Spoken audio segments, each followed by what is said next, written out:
Faro. Con Laura Piñero. Hola, ¿qué tal? Buenas noches. Hoy recopilamos en este programa historias de libros y me preguntaba qué título le pondríamos a este verano si fuera eso, un libro. En unos días marcados por los incendios, por la tragedia humanitaria y por el ruido político. A veces se me antoja una distopía, como la parábola del sembrador de Octavia Butler, que retrata una California que arde, un país que se rompe y un demagogo prometiendo devolver la grandeza. Lo escribió en 1993. Da algo de miedo releerlo ahora. Los olvidados, los que retumban en la memoria, los perseguidos. De anochecida en mitad del cerro, los exiliados, los que jamás volvieron a ver correr a sus hijos. Las olvidadas, las que escondían pan en el mimbre, las perseguidas y señaladas en todo el pueblo, las exiliadas. Las que jamás volvieron a ver correr a sus hijas. No olvidaré para que haya servido de algo tanto desvelo. En un rato tenemos música en el Club de las 2, nos visita Pedro Pastor con canciones como esta que escuchamos, que habla de los olvidados, que nos conecta con diferentes dramas, ¿no? Como el de las fosas o también el drama migratorio que vivimos, y a su vez con libros que retratan la odisea de muchos inmigrantes. Uno es Hermanito, escrito a cuatro manos entre Ibrahima, un joven guineano, y un Solari de Euskadi. Yo nací en Guinea, pero no en Guinea-Bissau ni en Guinea Ecuatorial. Hay otra Guinea, capital Conakry. Tiene fronteras con 6 países, te diré 3, Senegal, Sierra Leona y Mali. Allí me tocó nacer.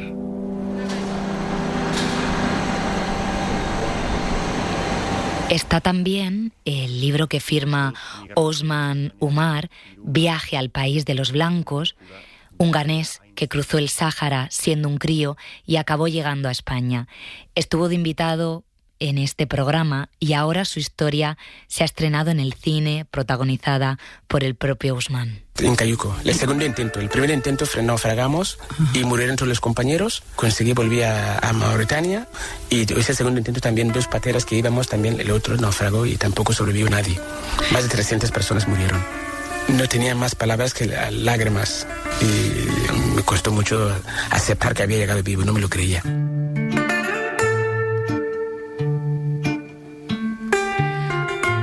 Otro libro, el de nuestro compañero Nicolás Castellano, Me llamo Adu, que cuenta la historia del niño que apareció escondido dentro de una maleta en el escáner del Tarajal. Nico está ahora informando desde Ceuta, años después de aquel libro, contando otro capítulo del mismo drama. أنا اسمي رميسة وأنا اسمي ويدة. أنا في عمري 12 وأنا في عمري 13. دخلنا السبزانية باش نكملوا القراية ديالنا باش نصوبوا الوالدة ديالنا وباش نشوفوا شي حاجة ناكلوها في الحلقة 90 هذا ما عطانا والو كنعيشوا كاملين الزنقة سيترو دي مينوريس.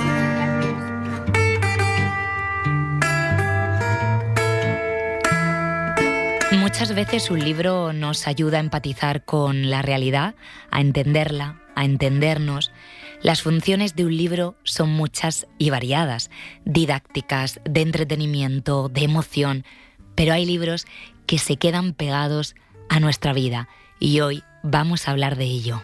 Hay libros que marcan, sobre todo porque coinciden con momentos vitales cuando los lees que ya los rematan.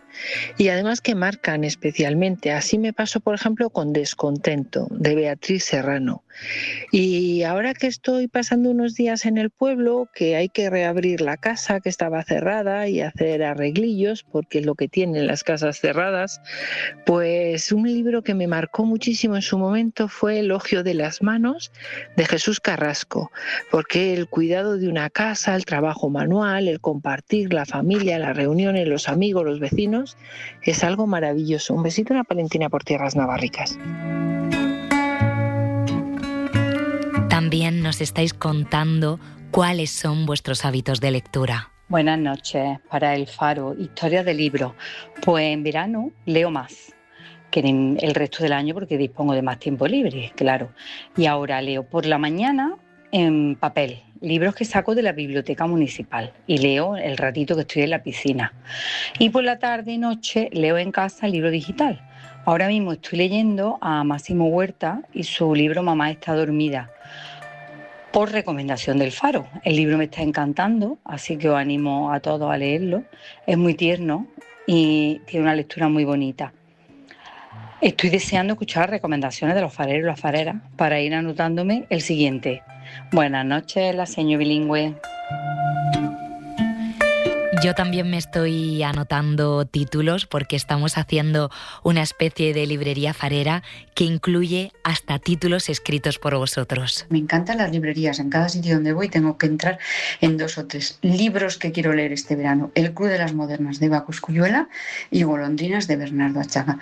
Libros que me han encantado y que me han marcado. Crónica de una muerte anunciada, de Gabriel García Márquez, y La casa de Bernarda Alba, de Federico García Lorca. Es uno de mis preferidos. Me hace mucha ilusión deciros que escribo. Tengo 2 libros publicados en narrativa, No pongas coma detrás de los sujetos y La lista de la compra. Y ahora mismo pues estoy terminando otro libro, voy despacito, que está dedicado a mi mejor amigo, que falleció va a hacer 3 años, y creo que por eso voy tan despacito. Pero ahí voy. Un beso desde Naldalú.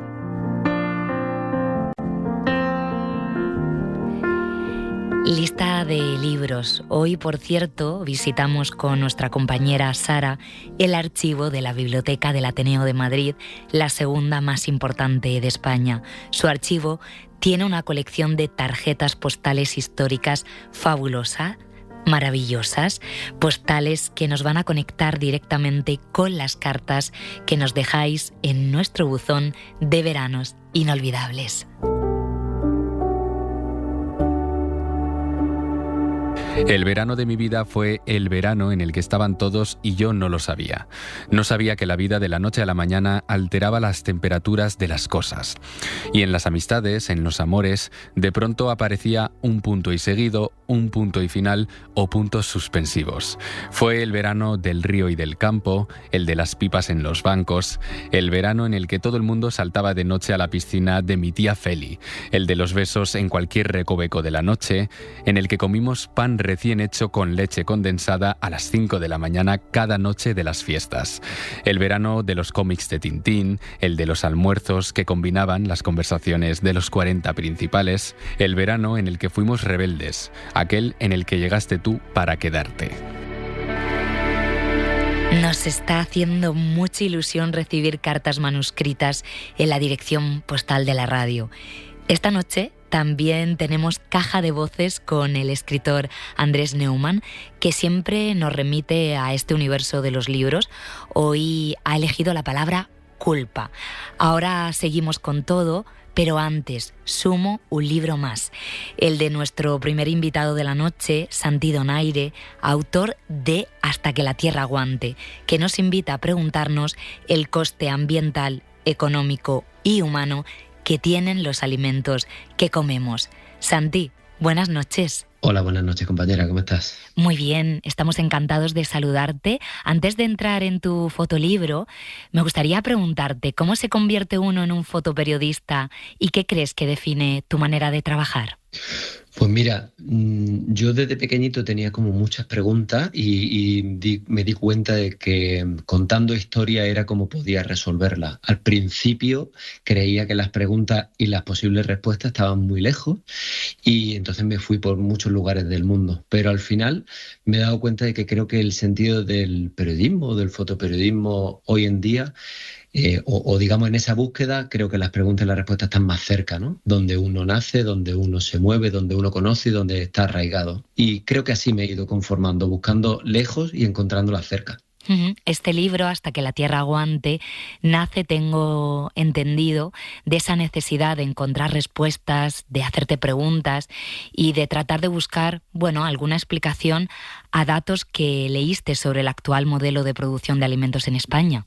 Efectivamente, yo creo que se ha unido por un lado la necesidad periodística de investigar un tema que creo que, fíjate, creo que no hay de los temas más transversales que hay en la humanidad, como es el tema de la alimentación, ¿no? La necesidad de conocer un poquito más, pero también, por otro lado, como ciudadano, creo que el derecho democrático de saber cómo, o mejor dicho, a qué coste nos estamos alimentando, ¿no? Porque a mí lo que me interesó desde el primer momento fue poner un poco el foco en la parte industrial. ¿Y qué me refiero con esto? Yo no vengo, digamos, ni a demonizar ni a criticar la agricultura y mucho menos a los agricultores. Y para que se entienda, soy de Jaén y de familia que ha trabajado el campo, ¿no? Yo lo que vengo es cuando de repente las prácticas agrícolas desde hace tiempo pasan a manos de gente o de entidades, y en este caso de fondos de inversión, que están más digamos, preocupadas por sacar una rentabilidad económica que por cuidar los recursos, las personas y los consumidores o los ciudadanos, ¿no? Donde se pierde un poco el sentido de alimentarse como especie o como planeta, ¿no? Donde se rompe un poco esa biodiversidad. Creo que con todos esos factores es con lo que empiezo a investigar y a salir un poco al terreno a ver qué me encuentro, ¿no? Claro, tú comentabas que el objetivo es un poco que nos preguntemos de dónde vienen las cosas que nos comemos, ¿no? Y qué impacto tiene ambiental, económico, humano, porque lo olvidamos bastante, ¿verdad? Lo olvidamos muchísimo. Fíjate que yo siempre cuando arranco un proyecto necesito, por esa base periodística que yo vengo del periodismo, necesito como un pilar al que anclarme. Si quiere un dato, ¿no? Antes de convertirlo en imagen como fotógrafo necesito un dato. Y a mí me sorprende muchísimo cuando en el 2017 el propio Ministerio de Agricultura saca una nota de prensa de su equipo de comunicación diciendo que España se había convertido en el tercer productor y exportador de fruta y verdura del mundo, solo detrás de Estados Unidos y de China. A mí me sorprende ya en ese momento, y yo creo que un poco la chispa que me lanza a mí a investigar este tema, ¿no? Cómo un país geográficamente tan pequeño puede llegar a competir, incluso a llevarse la medalla de bronce frente a esos dos grandes monstruos, superpotencias mundiales y a los que estamos dejando atrás, ¿no? A una India, a un Brasil.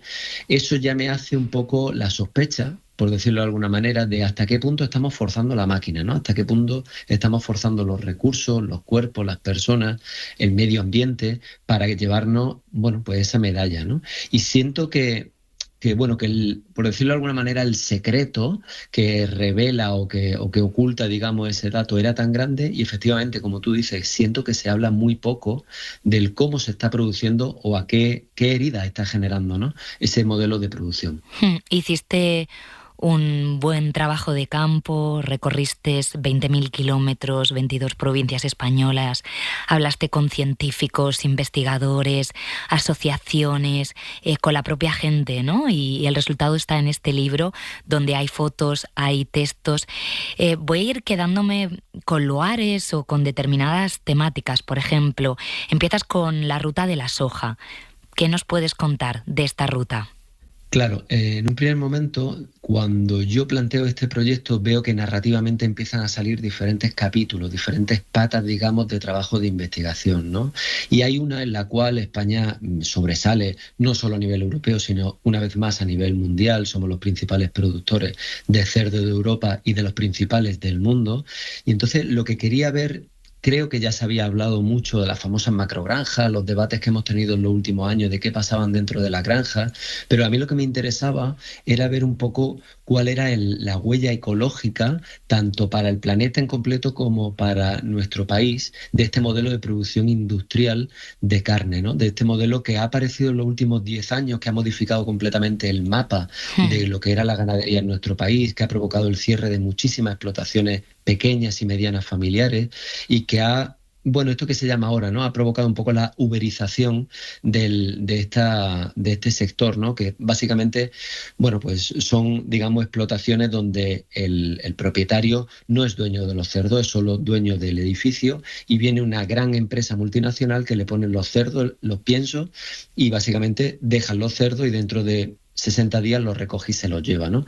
Este nuevo modelo, pues yo quería hacer una ruta de entender, bueno, qué heridas va dejando, ¿no? Y me di cuenta de que al final la soja, que es el principal grano que se usa para alimentar esta cabaña porcina y que no producimos en nuestro país y que encima se produce en el otro lado del mundo, se produce sobre todo en Latinoamérica, en Argentina, en Brasil, en lugares donde se está generando una deforestación muy fuerte.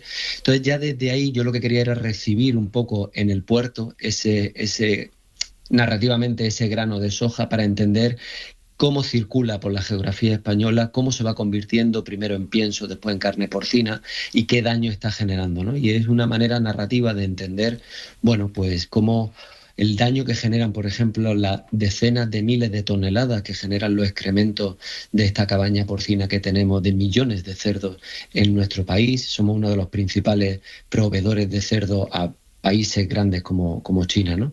Y al final, pues despido ese grano de soja una vez más en el puerto, pero ya convertido en carne porcina, ¿no? La idea era intentar entender una vez más qué heridas va dejando esa manera de producir carne y que ya te digo, para mí los primeros y creo que se corresponde siempre en cualquier capítulo, los primeros que sufren son los habitantes de esa España interior y luego también los profesionales que se dedican a la ganadería, ¿no? Totalmente. Por ejemplo, hay una foto que muestra una casa familiar con 2 personas y es una casa de Lorca, en Murcia, y ellos conviven con una granja industrial de cerdos, lo que tiene consecuencias para su salud. Sí, este es el caso de Ana y de Pepe, que es una familia que, como tú bien dices, de Lorca, como tantas otras familias por todo el territorio, pero yo creo que en Murcia es especialmente grave, porque en Murcia se está dando el fenómeno donde estas instalaciones industriales, que no son otra cosa que instalaciones industriales, una macrogranja, para que nos entendamos, es como una especie de invernadero intensivo de ganadería, se están instalando a muy pocos metros de viviendas donde viven familias, ¿no?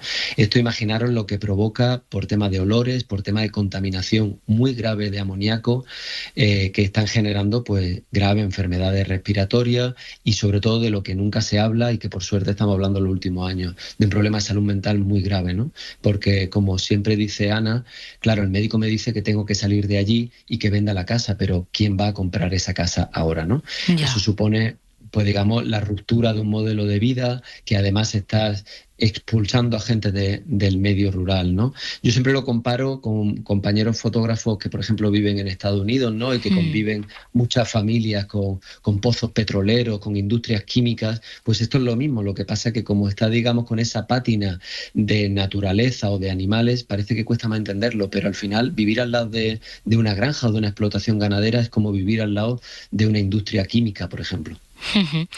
Me estoy acordando de ti estos días con todo el drama de Ceuta, que vemos a personas que se juegan la vida para buscarse una vida mejor, porque tú entrevistaste a migrantes que trabajan en el campo y una de las cosas que más te llamó la atención fueron las condiciones laborales que tienen y cómo esos sueños se van difuminando. Efectivamente, creo que tristemente no hace falta echar la mirada a países del sur global para conocer la realidad de estas personas, simplemente con girarnos, mira, ahora que estamos en verano, girarnos en las zonas de playa donde mucha gente solemos ir, ¿no? En Almería o en Huelva, detrás tenemos unos invernaderos que, por ejemplo, en Almería es la mayor concentración de invernaderos del mundo y ahí residen y trabajan, bueno, pues hasta 60.000 personas, dicen los cálculos, donde en su mayoría pues tienen unas condiciones laborales inexistentes, que ni las voy a calificar como malas. O sea, estamos hablando de personas que no tienen papeles, que no, por lo tanto no tienen contratos y que están cobrando un tercio o una cuarta parte de lo que debería estar cobrando, con un racismo institucional, un problema de acceso a la vivienda muy grande, una violencia, en el caso de las mujeres, una violencia sexual muy fuerte. Esa, digamos, para mí es la herida en términos humanos más escandalosa de cuáles son las heridas que suponen, digamos, producir de esta manera. Y es que siempre digo lo mismo, si queremos tener un tomate en un supermercado, en un lugar, por ejemplo, en Soria, en enero, y lo queremos a un precio competitivo, pues tiene que haber un invernadero, tiene que haber un agua de dudosa procedencia y tiene que haber una mano de obra barata. Y este es el modelo que estamos produciendo. Es muy fácil entenderlo. El tema de la ropa creo que ya nos vamos concienciando más, ¿no? ¿Cuál es la herida que necesita, digamos, para que una camiseta cueste 3,99 euros? Pues el tomate empieza a funcionar así. Tiene que haber una mano de obra muy explotada, ¿no? Y es muy escandaloso, porque es tan fácil como preguntar a esas miles de personas que trabajan, y la verdad que las historias, bueno, pues son durísimas, ¿no? Muy duras, o sea, desde accidentes de trabajo, violencia sexual o gente directamente que pierde la vida y que son abandonadas en la puerta de un centro de salud olvidada, ¿no? ¿Qué podemos hacer los consumidores para ayudar a mejorar toda esta situación? ¿Cuál es nuestra responsabilidad? Mira, yo creo que aquí siempre hay un debate, ¿no?, entre lo micro y lo macro. Parece que lo macro se nos escapa y por lo tanto lo micro es lo único que podemos hacer, las pequeñas actividades, y yo creo que tiene que haber una convivencia de todo. Creo que no cuesta mucho, y lo digo con datos en la mano, no cuesta mucho apostar. Yo sé que aquí, sobre todo, el gran problema de nuestra sociedad moderna es el tiempo, ¿no? No solo el dinero, sino el tiempo. Pero apostar por alguna procedencia de los alimentos más local, si puede ser ecológica, mejor. Intentar fijarnos de dónde vienen los lugares. Ojo, eso, como digo, no es ninguna certificación, digamos, de calidad o de derechos humanos, porque pueden venir de lugares como Almería o Huelva y puede tener, digamos, una huella humana detrás. Pero si podemos apostar por cercanía, apostar por ecológico, pero luego, sobre todo, lo que creo, y creo que el gran agente o personaje que nunca invitamos a esta mesa es el Estado. Ya no hablo del gobierno de turno, sino el Estado, ¿no? Exigir que el Estado participe de la estructura de nuestra alimentación, de que se considere desde el Ministerio de Trabajo, desde el Ministerio de Agricultura, que se regule para que nuestros alimentos, como mínimo, estén producidos con una justicia social y una justicia ecológica. Creo que es muy importante, y sobre todo los grandes perdedores de esto son la gente que trabaja al campo, los agricultores y agricultoras. Creo que cada vez hay que presionar más al Estado para que los apoye, no los deje a su suerte y puedan hacer una transición a lo ecológico, para que tengan unos precios justos y por lo tanto una media de vida justo, para que puedan contratar a la gente de manera digamos, estable y dignamente. Creo que hay que combinar un poco las prácticas del día a día y luego también acostumbrarnos, o mejor dicho, desacostumbrarnos. No hemos llegado al punto en la vida donde queremos tenerlo todo en todo momento. Y el tomate y el pepino era una cuestión de verano, el aguacate era una cuestión que comíamos una vez al año porque venía de muy lejos. Ahora lo queremos todo. Yo creo que recuperar también el alimento de temporada y ver qué se come en cada temporada, pues creo que es bastante ecológico, porque si no, lo que estamos es, digamos, forzando la máquina para producir alimentos en lugares o en épocas que no tocan. Claro, tú tienes tu propio huerto, por cierto. No sé si fue a raíz de hacer este proyecto o lo tenías de antes. Bueno, ha ido un poco de la mano. Es verdad que mi huerto es más un laboratorio, digamos, por estar en contacto con la naturaleza. Yo creo que por ejemplo, hay mucha gente que aspira a la autosuficiencia. Yo creo que la autosuficiencia ni siquiera es buena. Creo que es mucho mejor la cooperación. Yo creo que en los lugares de las zonas rurales donde yo vivo, que vivo a las afueras de Sevilla, hay una cooperación donde la gente uno produce una cosa, otro produce otro, y muchas veces tenemos que estar abocados al supermercado y no pasa nada. O sea, yo no creo en los juicios moralistas, creo que cada cual puede ir haciendo desde donde puede y como puede, pero sí que creo que ha sido y es una investigación el tener el huerto para decir, para comprobar, porque muchas veces no sabemos cómo se produce la comida, ¿no? Y yo he tenido la suerte y también he hecho la apuesta personal. Yo vivía en Madrid y salí, digamos, de la ciudad, y mucha gente no puede o no quiere directamente y no pasa nada, pero simplemente, bueno, pues ahora en verano es una buena oportunidad porque vamos al pueblo, vamos a la playa y pararnos a preguntarnos cómo vive la gente que está en el campo y que día a día intenta fijar la población y producir de otra manera. Pues yo creo que es una voz que rara vez se escucha y esto lo he comprobado yo con este trabajo. La gente tiene muchas ganas de hablar y de ser escuchada, la gente de esa España que rara vez importa, ¿no? Claro, pues muchísimas gracias Santi Donaire, autor de Hasta que la tierra aguante, un fotolibro que recomendamos mucho, por estar con nosotros esta noche en el Faro de Verano. Buenas noches. Muchísimas gracias a ti, compañera. Buenas noches. Un abrazo. Follow the sun, and which way the wind blows when this day is done.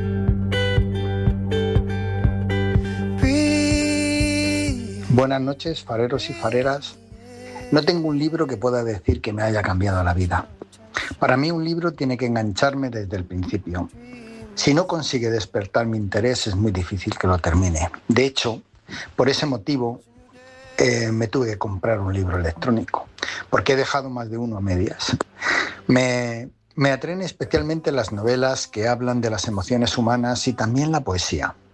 Autores como Eloy Moreno, Carmen Mola, tienen esa capacidad de atraerte desde la primera página. Ahora ha empezado La Hermandad de la Sábana Santa, con la esperanza de que sea uno de esos libros que cuesta cerrar porque siempre quieras leer un capítulo más. Un monje que no quiso Ferrari. So follow the sun. Buenas noches. En la España de los años 40, la censura franquista ordenó retirar y quemar los libros considerados peligrosos de las escuelas públicas. En el Valle de Ayer, en Asturias, se hicieron hogueras apilando libros para prenderles fuego delante de los propios niños. Uno de esos niños de posguerra era mi padre y pudo rescatar un libro antes de que el fuego lo consumiera por completo. Lo escondió y se lo llevó a su casa. Ese libro era Platero y yo, y con las esquinas de sus tapas chamuscadas se guardó para siempre en una estantería de la casa de mi abuela. Es un recordatorio de lo que el odio, la intolerancia y la ignorancia hicieron no hace mucho tiempo en nuestro país. Soy Julieta Astur.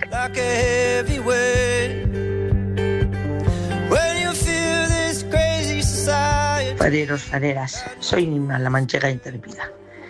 Pues yo quisiera hablar sobre un libro, El Quijote, que tengo la suerte de vivir en Villanueva de los Infantes, que según un estudio que hizo Francisco Parra Luna en 2005, pues aquí es donde Cervantes empezó a escribir El Quijote, porque vino de cobrador de impuestos y nadie le pagaba, y entonces pues se inspiró aquí en el libro y por eso, como no le fue muy bien, pues empezó así, que Infantes era el lugar de cuyo nombre no quería acordarse.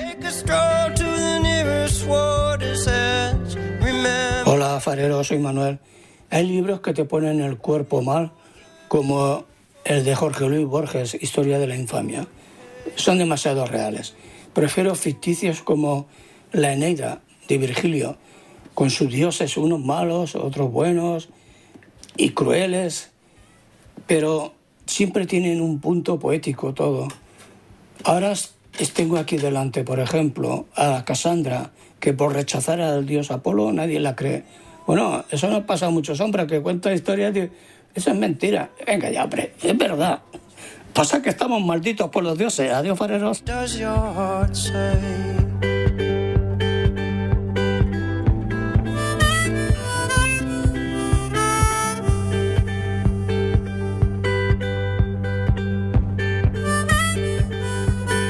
El Faro, con Laura Piñero.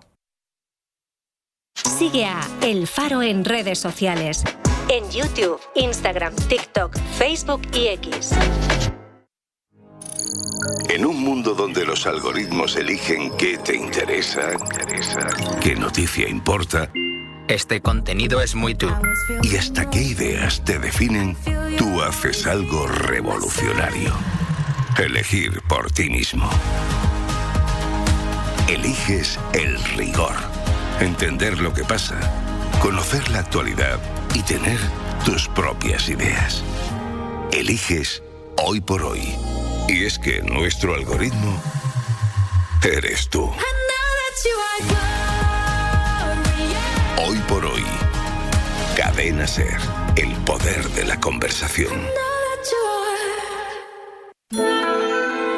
En una encuesta del American Film Institute fue votado como el mejor villano de la historia del cine. ¿Y de quién se trata? Del psiquiatra Aníbal Lecter. Aníbal el caníbal. Lo cierto es que no hemos podido olvidarle desde que le vimos por primera vez en aquella prisión de pesadilla del Silencio de los Corderos. Está al final, en la última celda. Manténgase a la derecha. Anthony Hopkins. Jonathan Demme said, "Where do you want to be seen in the cell? Would you be?" El director me preguntó, ¿dónde quieres ponerte? ¿Sentado, tumbado, escribiendo? Me gustaría estar de pie justo en medio de la celda, le dije, esperándola.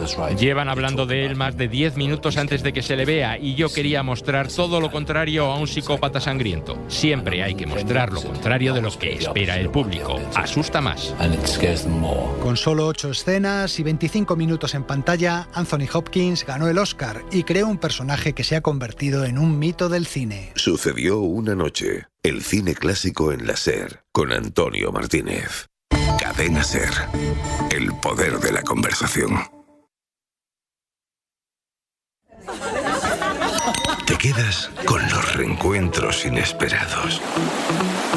Con el chiringuito que descubriste por casualidad. Y con los planes que no estaban en la agenda. Porque el verano no va de dónde estás. Va de con qué y con quién te quedas.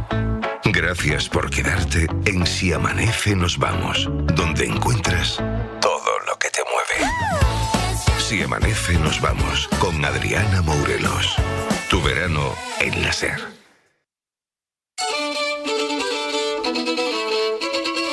El Faro. Con Laura Piñero.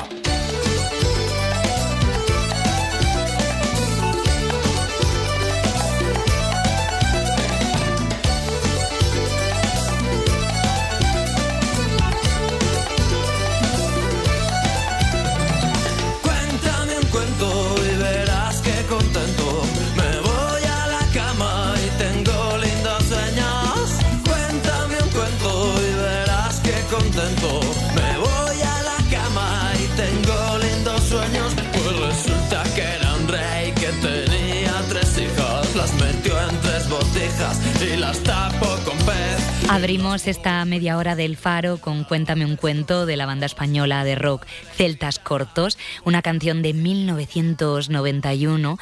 Y es que tan importantes son los libros que nos marcan de mayores, que disfrutamos de adultos, como los cuentos que leemos cuando somos niños.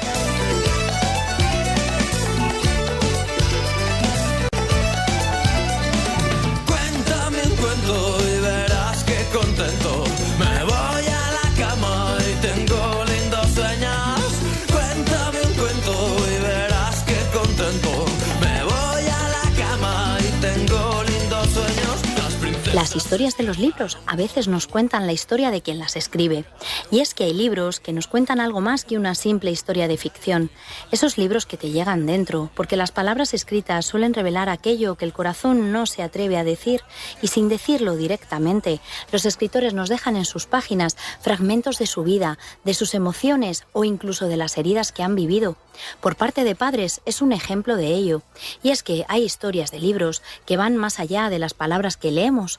Feliz noche a todos, soy Amapola del Campo. Y verás que contento. Me voy a la cama y tengo lindos sueños. Muy buenas, equipazo farero. Este verano estoy leyendo todas las noches un ratito con mi hija pequeña El nuevo viaje del Principito de Eloy Moreno.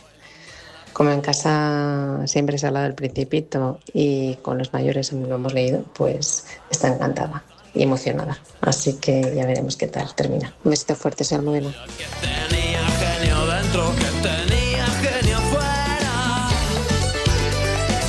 De niña, con 10 años, paseaba por una calle que transitábamos mucho para ir al colegio y me paraba en el escaparate porque había muchísimos libros amontonados Y ya con 14 años que me daban propina, pues me decidí a entrar y compré una colección entera de cuentecitos pequeños en cajitas. Bueno, fue para mí un tesoro. Y hasta hoy, fareros, fareras, equipo de verano, Blanca. Que tenía 3 hijas, las metió en 3 botijas y las tapó con Pues yo empecé a leer así de manera asidua desde el año 2016, a veces más, a veces menos, pero ya me enganché, ya cogí el gustillo ese de leer y me he leído varios libros a lo largo de estos años y es una actividad que te hace sumamente feliz. Qué bonito es leer libros. Con música voy viajando. Cuéntame un cuento que todavía no es tarde. Cuéntame un cuento que la noche está que arde. Hola, mi dulce farería. Normalmente suelo dar largos paseos con mi perro y mi pasión por los libros me lleva a pensar que todas las personas con las que me cruzo llevan una historia que contar en su interior. No solo me gustan por su contenido, adoro la estética de un libro bien encuadernado. Me produce mucho placer mirarlos.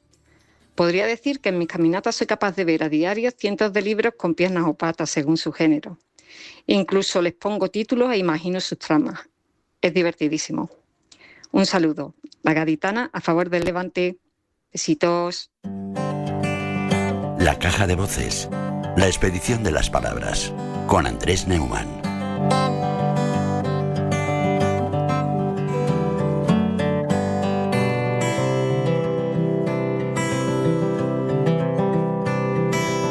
Arrancamos una nueva entrega de La Caja de Voces con Andrés Neumann. Andrés, buenas noches. Muy buenas noches, Laura. Arrancamos con tu sección. ¿Qué palabra nos traes hoy en esa caja? Pues la verdad es que aquí estamos un poco, Laura, por tu culpa. Anda. Enganchados a la radio a cualquier hora del día o de la noche y yo me declaro culpable de vivir obsesionado con las palabras y todo por culpa de ellas.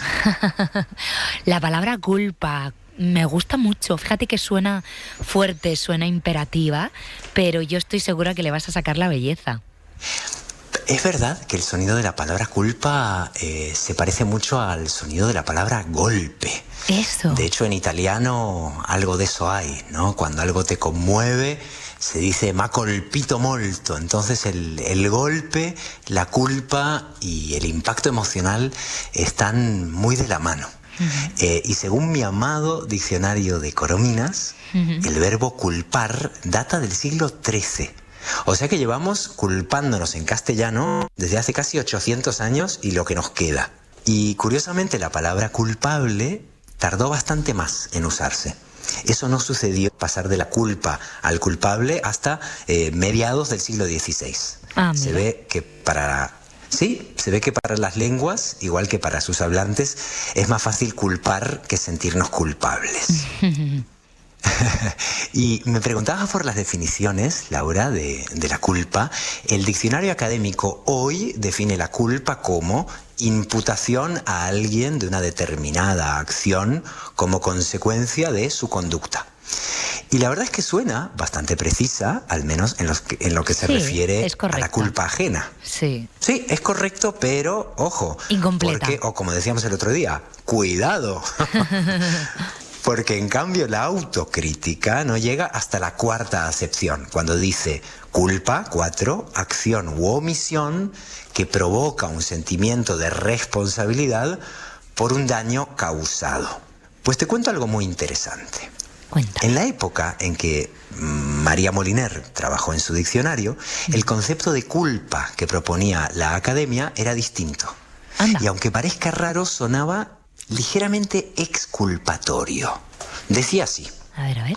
Culpa, falta más o menos grave cometida a sabiendas y voluntariamente.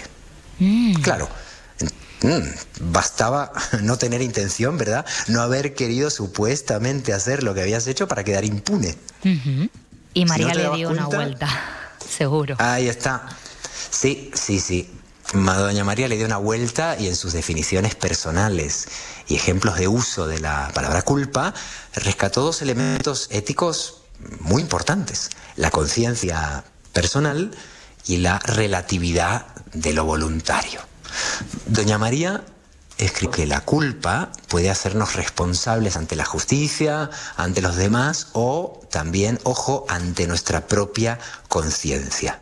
Qué bueno. Es decir, sí, que podemos ser culpables o al menos sentir culpa aunque nadie nos esté acusando de nada. Eso ya es más profundo y también más sutil, ¿verdad? Sí, era lo que necesitaba la definición, porque además creo que qué virtud, ¿no? Reconocer nuestros propios defectos sin hacernos mucho daño.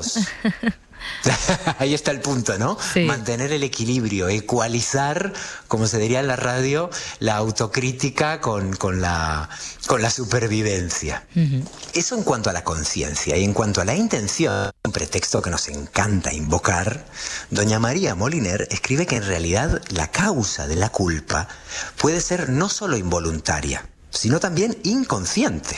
Ah, bueno, o sea, claro. Que a veces podemos tener la culpa de algo que no solo no teníamos intención de hacer, sino incluso que no sabíamos o no nos damos cuenta de que habíamos hecho. Eso es muy inteligente, porque... Eso es muy inteligente y mucho trabajo también, ¿no? Sí. Mucho trabajo de introspección.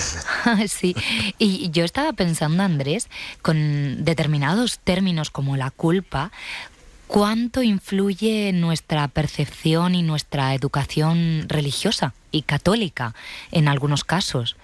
Absolutamente, como diría el apóstol Juan, además, el que esté libre de todo eso, que tire la primera piedra o que eche la primera culpa, ¿no? Por un lado, la culpa se nos inocula y cerramos mi diccionario preferido, el Moliner, con uno de sus ejemplos de uso.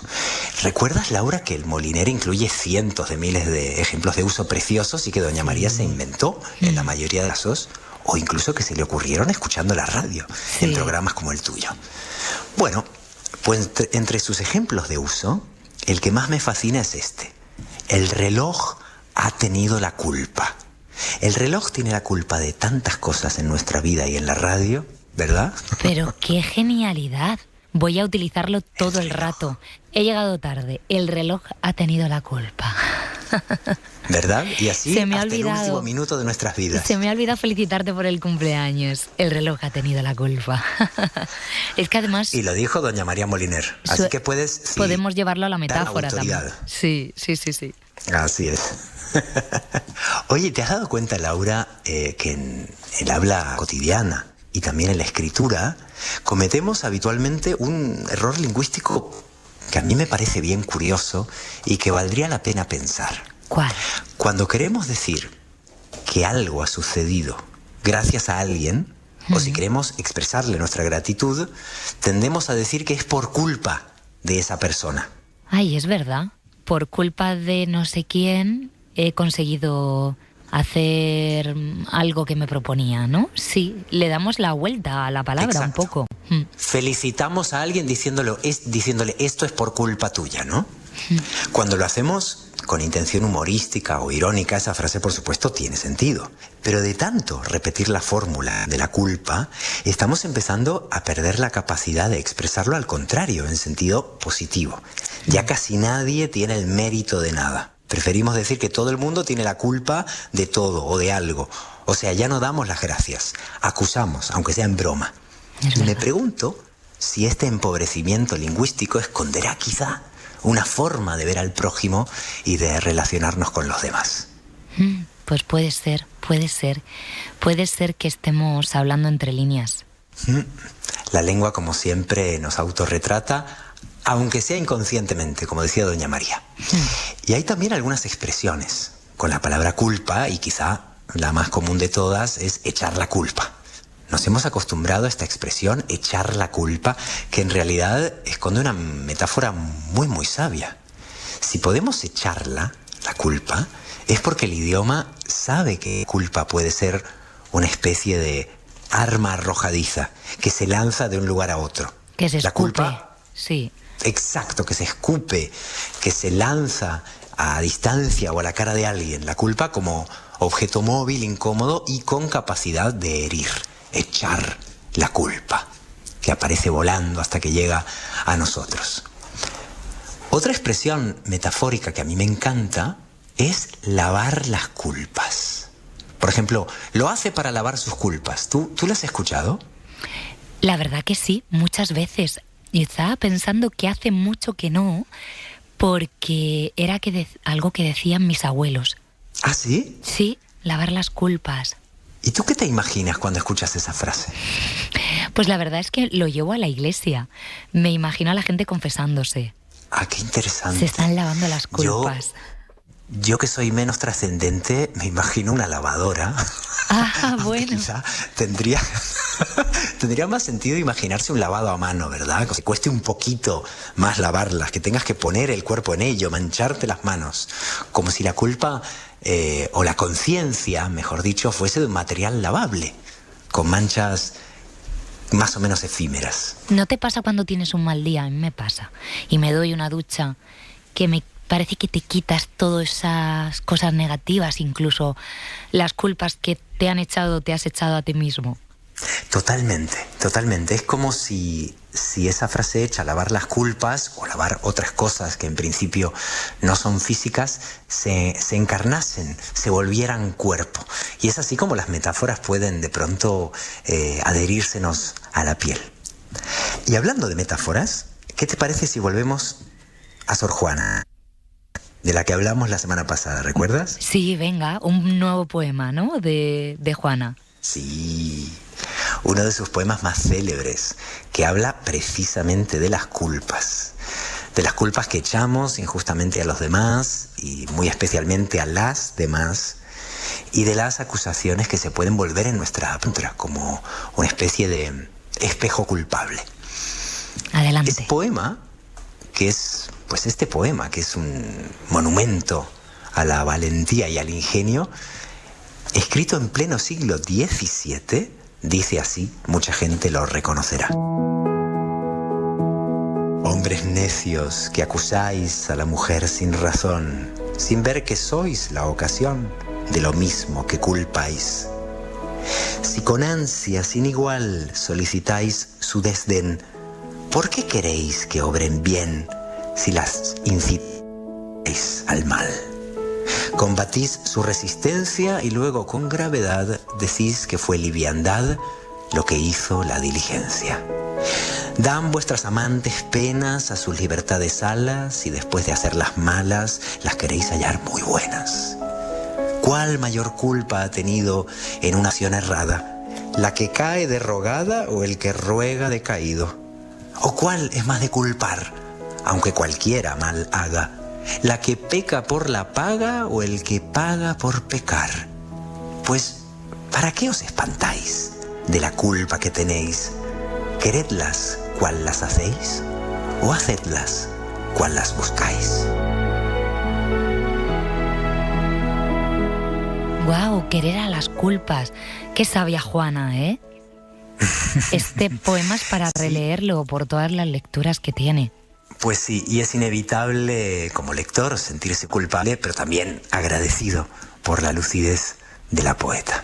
Sí, por cierto, la voz, el tono de tu voz cambia según estabas leyendo este poema, por lo que cuenta, ¿no? La voz se adapta al texto, y es que al final la culpa nos lleva a sentir cosas muy fuertes.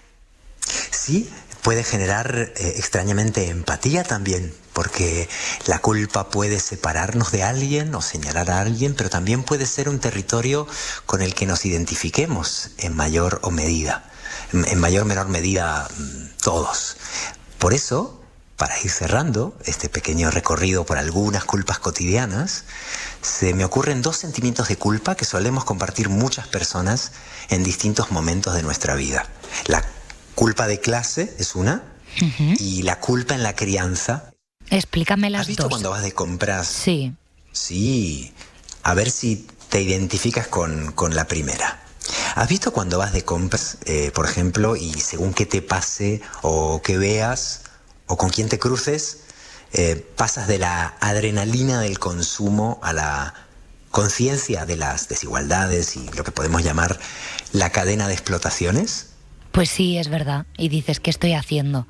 Esa es culpa de clase. La típica compra navideña, y te encuentras con alguien sin hogar, por ejemplo, en la puerta de un centro comercial, o simplemente te pones a pensar cómo se ha producido ese artículo que estás comprando, y claro, es un pensamiento molesto que te perturba mucho y que a lo mejor tratas de desechar, pero se queda ahí, en algún lugar de tu cabeza. Así que un día me salió este pequeño poema que tenía ganas de compartir, que forma parte de un libro que se llama Vengo de ver. Todo tuyo el micro. Las latas ruedan, las ratas corren, cada producto tiene su garabato en clave, las huellas dactilares del mercado. Los carritos retienen el trajín, toda compra hace un viaje. El punto de partida es un agujero. Me alimento de vísceras del prójimo muy educadamente. Antropófago, oblicuo. Los productos suspiran. ¿Qué demanda su oferta? Los cuerpos apilados hacen bulto. Soy la rata decente. Salgo sin despedirme. Qué chulada, Andrés. Y qué manera de mirar a la culpa. Tan diferente. Qué buena forma y qué bonita forma de terminar este ratito de charla compartida. Andrés, muchas gracias. Ay, querida Laura, disculpa si se nos ha hecho tarde, porque como decía doña María Moliner, el reloj ha tenido la culpa. Y te hago una confesión. ¿Cuál? Jamás en la vida, jamás me sentiré culpable por cantar en el Faro contigo. Tenemos razones de sobra y es gracias a ti y a la gente que nos escucha. Qué culpa tan maravillosa. Muchas gracias, Andrés. Buenas noches. ¿La asumes? Sí, totalmente asumida. Vamos, encantada de hacerlo. Un abrazo, hasta la semana próxima. Un abrazo muy fuerte.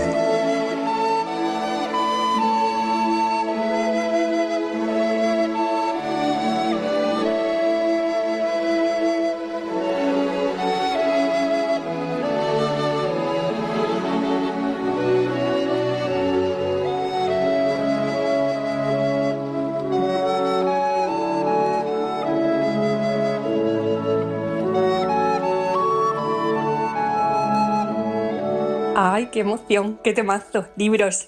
A ver, venga, voy a elegir uno. Pues mira, El color púrpura de Alice Walker a mí me abrió los ojos al feminismo, al cariño entre mujeres, al aprecio, pero también al amor propio. La historia va de cómo una afroamericana, Celie, va logrando liberarse de muchos mandatos patriarcales y de un marido muy abusador, y sobre todo conquistándose a sí misma a través de su relación con otra mujer. Es un libro precioso. Spielberg lo llevó al cine, pero creo que como el libro nada. Celie, vete a hacer la cena, limpia la cocina, ordeña la vaca, zurce mi camisa, cose el pantalón, limpia mis zapatos y haz la cena de mis hijos. Y cuando estés molida, me echaré encima tuyo y haré mis cosas antes de que puedas decir ni pío. Tendrás que irte pronto, antes de que él vaya a por ti. ¿Y qué haré sin poder hablar contigo? Podemos escribirnos. ¿Sabes leer bien? No, la verdad es que no. Entonces tendré que ir a la escuela por las dos. Y aprenderemos mucho.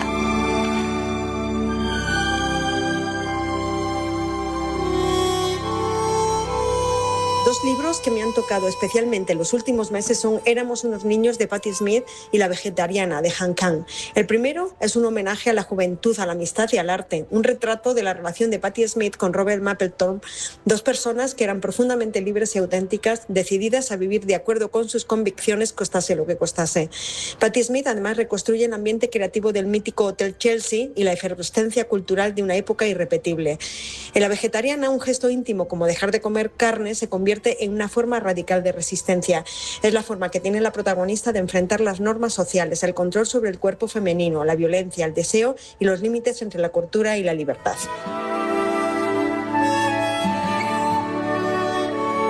Buenas noches. Hay libros que se quedan grabados para siempre en la mesilla de noche. Para mí, sin duda, ese libro de cabecera es Mujeres que corren con los lobos, de Clarissa Pinkola. Una obra imprescindible que nos acompaña y nos enseña a mirar hacia nuestra naturaleza más profunda. Pero si hablamos de lecturas que te sacuden de verdad y te hacen reflexionar sobre nuestra sociedad, hay una que siempre recomiendo y que regalo: Las intermitencias de la muerte, de José Saramago. Imaginaros por un momento que de la noche a la mañana la muerte decide tomarse unas vacaciones y la gente deja de morir. mientras la vida sigue su curso. La verdad es que es una genialidad literaria que nos obliga a cuestionarlo todo, y es que al fin y al cabo, ya sea a través de grandes aciertos o de lecturas que no terminan de cuajarnos, los libros siempre consiguen dejarnos una huella. Besos, Perla Peregrina. Hubo un tiempo en que la cultura no viajaba por pantallas, sino llamando a la puerta.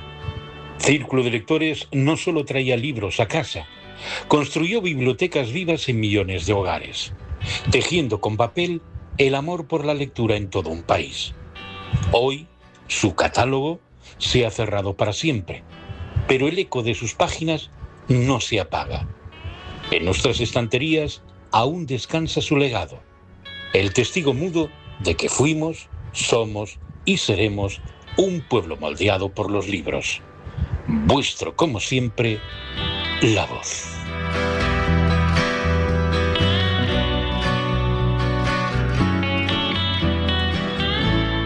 Hola, hola. El libro que más me ha marcado es La consagración de la primavera del cubano Alejo Carpentier. Pero como estoy en Honduras, aunque en este país no ha habido ningún premio Nobel de literatura, quiero nombrar a un gran escritor del siglo XX, Ramón Amaya Amador. Su gran libro, Prisión Verde, es una novela de denuncia social. Relata la dura explotación de los trabajadores en los campos bananeros de Honduras por parte de las empresas estadounidenses, es decir, la compañía frutera americana. El título, Prisión Verde, prisión es porque los campesinos vivían como en una prisión, y verde el color de los bananos. Beso desde Copán, Honduras, Carmen París.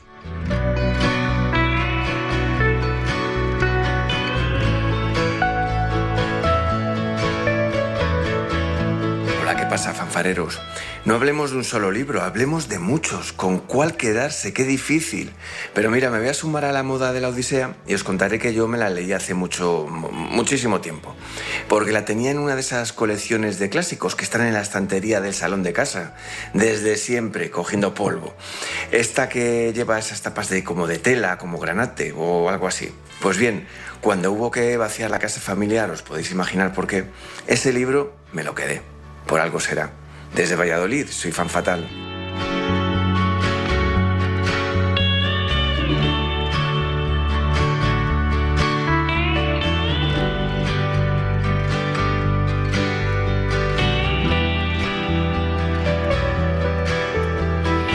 ¿Qué recuerdo del círculo de lectores? Yo lo viví un poquito, pero es verdad que todo mi entorno lo recuerda, y me quedo con todos los títulos que estáis recomendando, con esos recuerdos y con una frase: un pueblo moldeado por los libros. Eso es lo que quiero que seamos.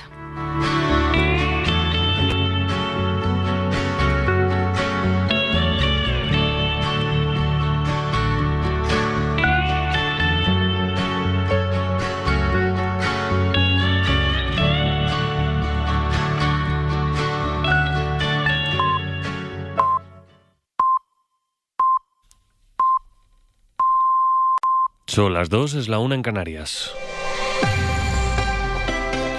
La Audiencia Nacional ha pedido a la Guardia Civil que aclare si alguna de sus unidades recibió algún tipo de información que alertara de la entrada masiva en Ceuta, que ha acabado con la muerte de al menos 141 personas, 72 de ellas en aguas españolas.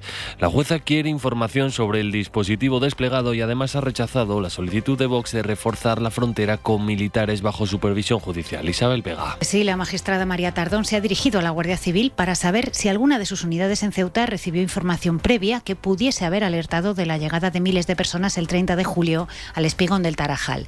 Tardón analiza una denuncia de Justitia Europa por delitos contra la seguridad del Estado y de favorecimiento de la inmigración irregular, y está recabando datos para saber si corresponde a la Audiencia Nacional investigar lo sucedido.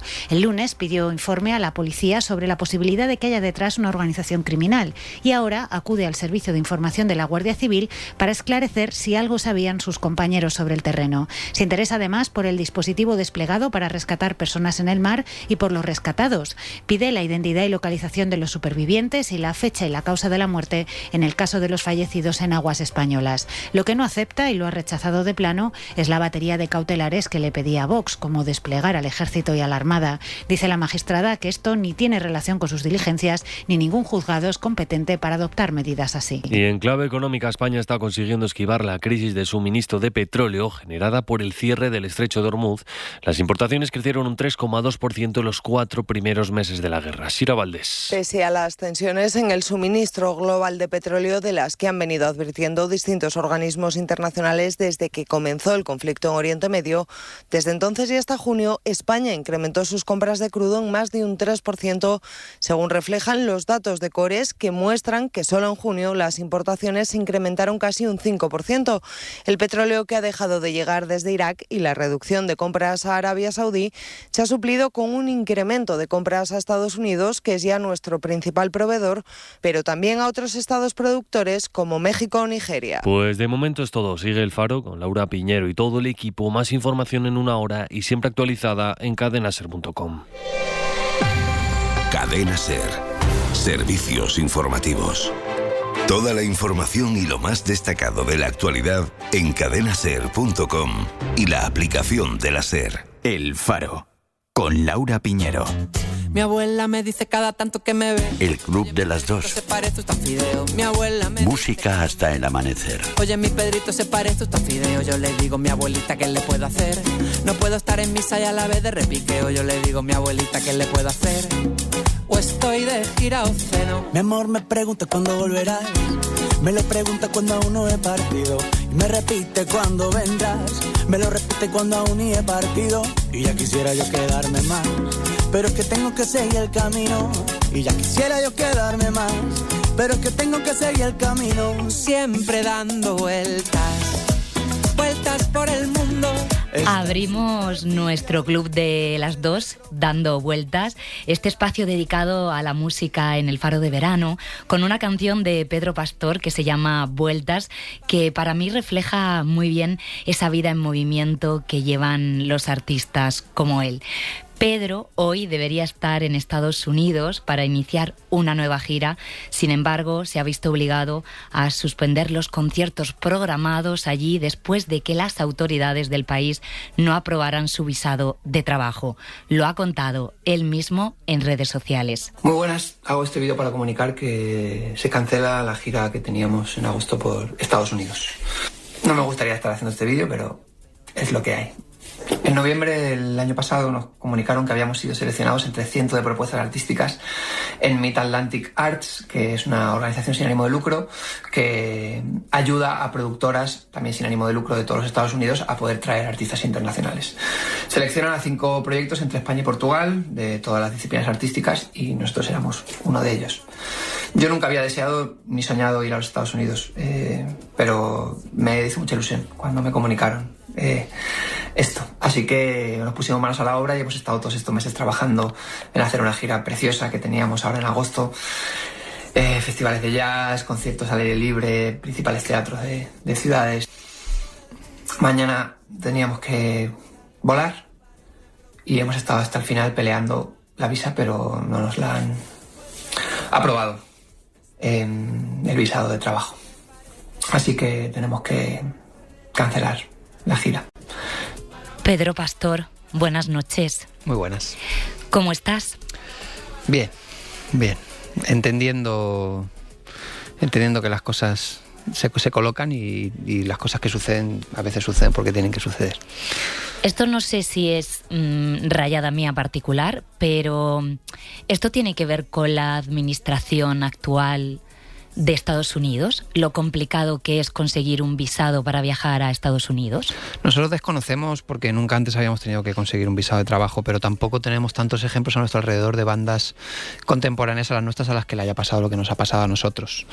También es verdad que supongo que nosotros nos diferenciamos con muchos proyectos por un posicionamiento, un discurso muy claro, ¿no? Y supongo que también eso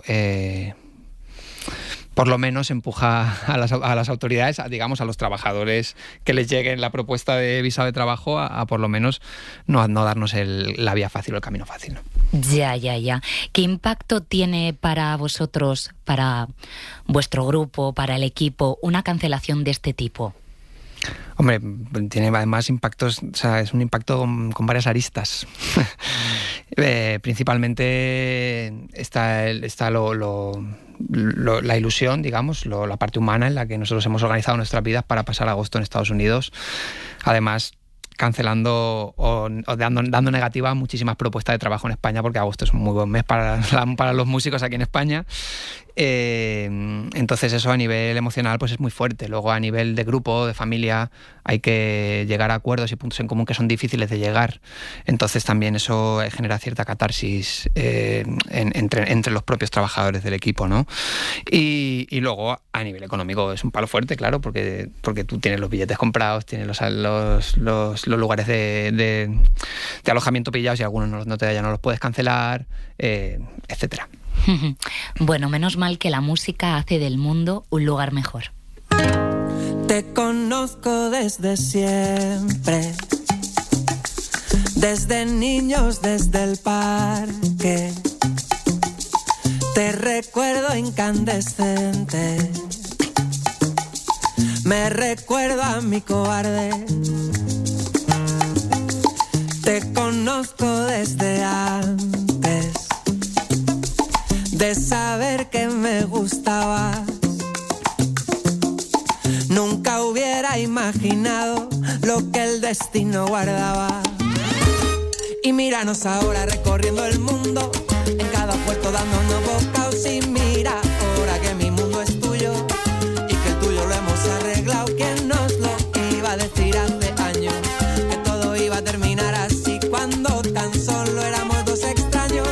Ahora te extraño si no estás aquí.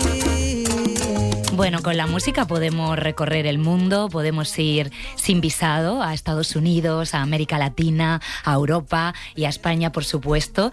Estáis celebrando 10 años de Los Locos Descalzos con un disco que se llama 10 Locos Años Descalzos, que por cierto tiene en la portada un faro. Casualidad. Casualidad bonita. Y es un álbum donde revisitáis viejas canciones de toda vuestra trayectoria, y hay algún regalo nuevo como este tema inédito que, bueno, para mí celebra la unión, lo compartido. ¿Es así? Celebra el amor esta canción. Es una canción que le hago a mi compañera, a Lara, con la que llevo 8 años construyendo una vida juntos, pero a la que conozco desde que tengo 10. Y en el mundo de la música creo que la mayoría, o por lo menos la mayoría de mis compañeros, los vínculos afectivos que tienen o que construyen son con gente que a lo mejor que está más cercana al circuito de la música, y para mí es algo muy hermoso poder compartir mi vida con una persona que conozco desde que soy un niño, porque coincidíamos en el parque de nuestro barrio, ¿no? De nuestro pueblo. Y queríamos meter una canción inédita porque también estamos un poquito más salseros, como puedes comprobar últimamente, y nos apetecía también dar unas pinceladas de lo que puede ser que venga por adelante, claro. Gracias por cuidar con tanta fuerza la belleza.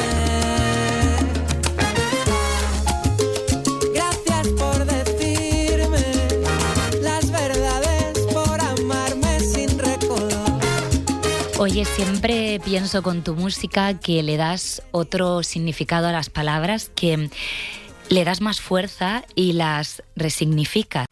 Y no sé si, por ejemplo, con la palabra loco, la santa locura, habría que buscar una definición propia, que me gustaría que me la des tú. ¿Qué es para ti esa santa locura, la locura, esos locos descalzos? Bueno, creo que supongo que tiene que ver con vivir la vida de una manera genuina. Porque es muy sencillo en el mundo en el que vivimos dejarse moldear por nuestros contextos y nuestros entornos, y al final perder un poco la esencia de nuestras personalidades y lo más profundo que tenemos en las entrañas.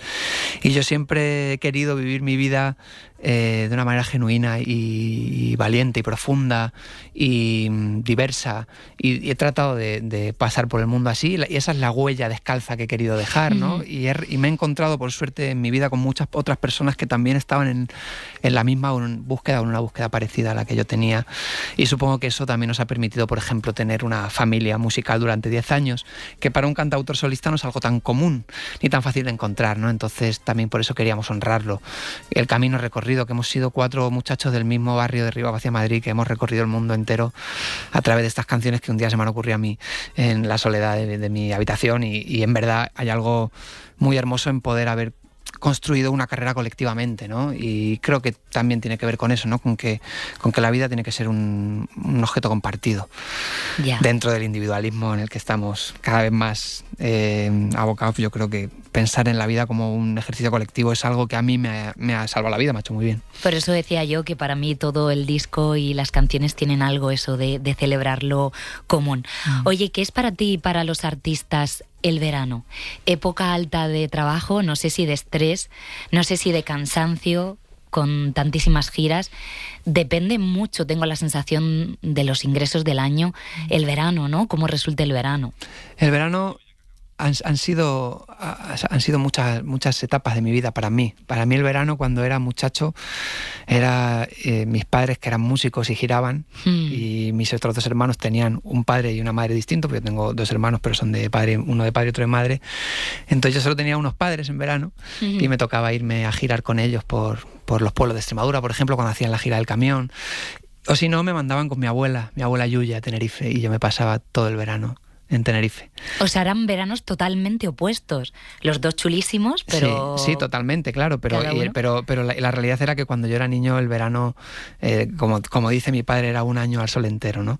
Y cuando me he hecho mayor, los veranos han sido momentos también, también ha habido momentos de muchas voces, de mucha oscuridad, porque también con el nuevo mundo, cuando uno nos da con las piezas para organizarse bien en el verano, puede sumirse, ¿no? en ese agujero. No hay nadie en tu ciudad, todo el mundo está haciendo unos planes súper interesantes, y tú estás ahí en el Instagram viendo como todo el mundo es feliz, está diciendo, pero yo estoy aquí en mi puta casa, no tengo ni ventilador ni aire acondicionado y estoy aquí asado. Entonces he pasado por todos esos procesos, y ahora mismo, por suerte, desde hace años el verano pues es un lugar, es una estación de trabajo. Y te lo tomas así, porque tienes que entenderlo así. Cuenta a los oyentes, sobre todo a las nuevas generaciones, qué es eso de lo del camión. Que no todo el mundo sabe lo que es. Bueno, el camión había un camión en Extremadura que iba por los pueblos de menos de 2.000 habitantes, un camión de la Junta. Y mi viejo hacía 15 fechas y íbamos por los pueblos. Yo era un niño perdido, que iba con sus padres por pueblos recónditos de las profundidades de Extremadura, lo cual supongo que también han construido al final lo que yo soy, ¿no? También vivir esa vida en la que eres un niño que tiene que verse abocado a relacionarse con otros niños que no conoce, así cada día con niños distintos, también supongo que te hacen, ¿no? Te dan ciertas herramientas para luego socializar un poquito más de adulto y tener esas herramientas para vivir así tu vida también, sin ser un nómade, ¿no? Claro. Oye, ¿qué te llamaba más la atención de niño de tus padres como músicos? ¿En qué te fijabas? Porque a lo mejor podemos pensar que te fijas de repente en una canción o en cómo toca, pero a lo mejor te fijabas en la manera de colocar las manos, en el cuaderno. ¿Qué es lo que más te llamaba la atención de esos padres músicos? La verdad que tengo muy pocos recuerdos de niño, porque creo que yo he llenado mucho la RAM. He vivido muchas cosas y soy muy joven, pero me pasa... Bueno, por ahí hay gente a mi alrededor que me llama Dori, ¿no? Como que me pasa que yo soy un poco Dori también. Sí, que he llenado la RAM, la he llenado, y entonces tengo que ir metiendo nueva información, nuevas vivencias, y voy sacando. Pero hombre, yo... O sea, recuerdo muchas cosas. Mis padres eran unos padres atípicos. Yo recuerdo muchas cosas. Incluso cosas que me traumatizaban de niño y que ahora me dan...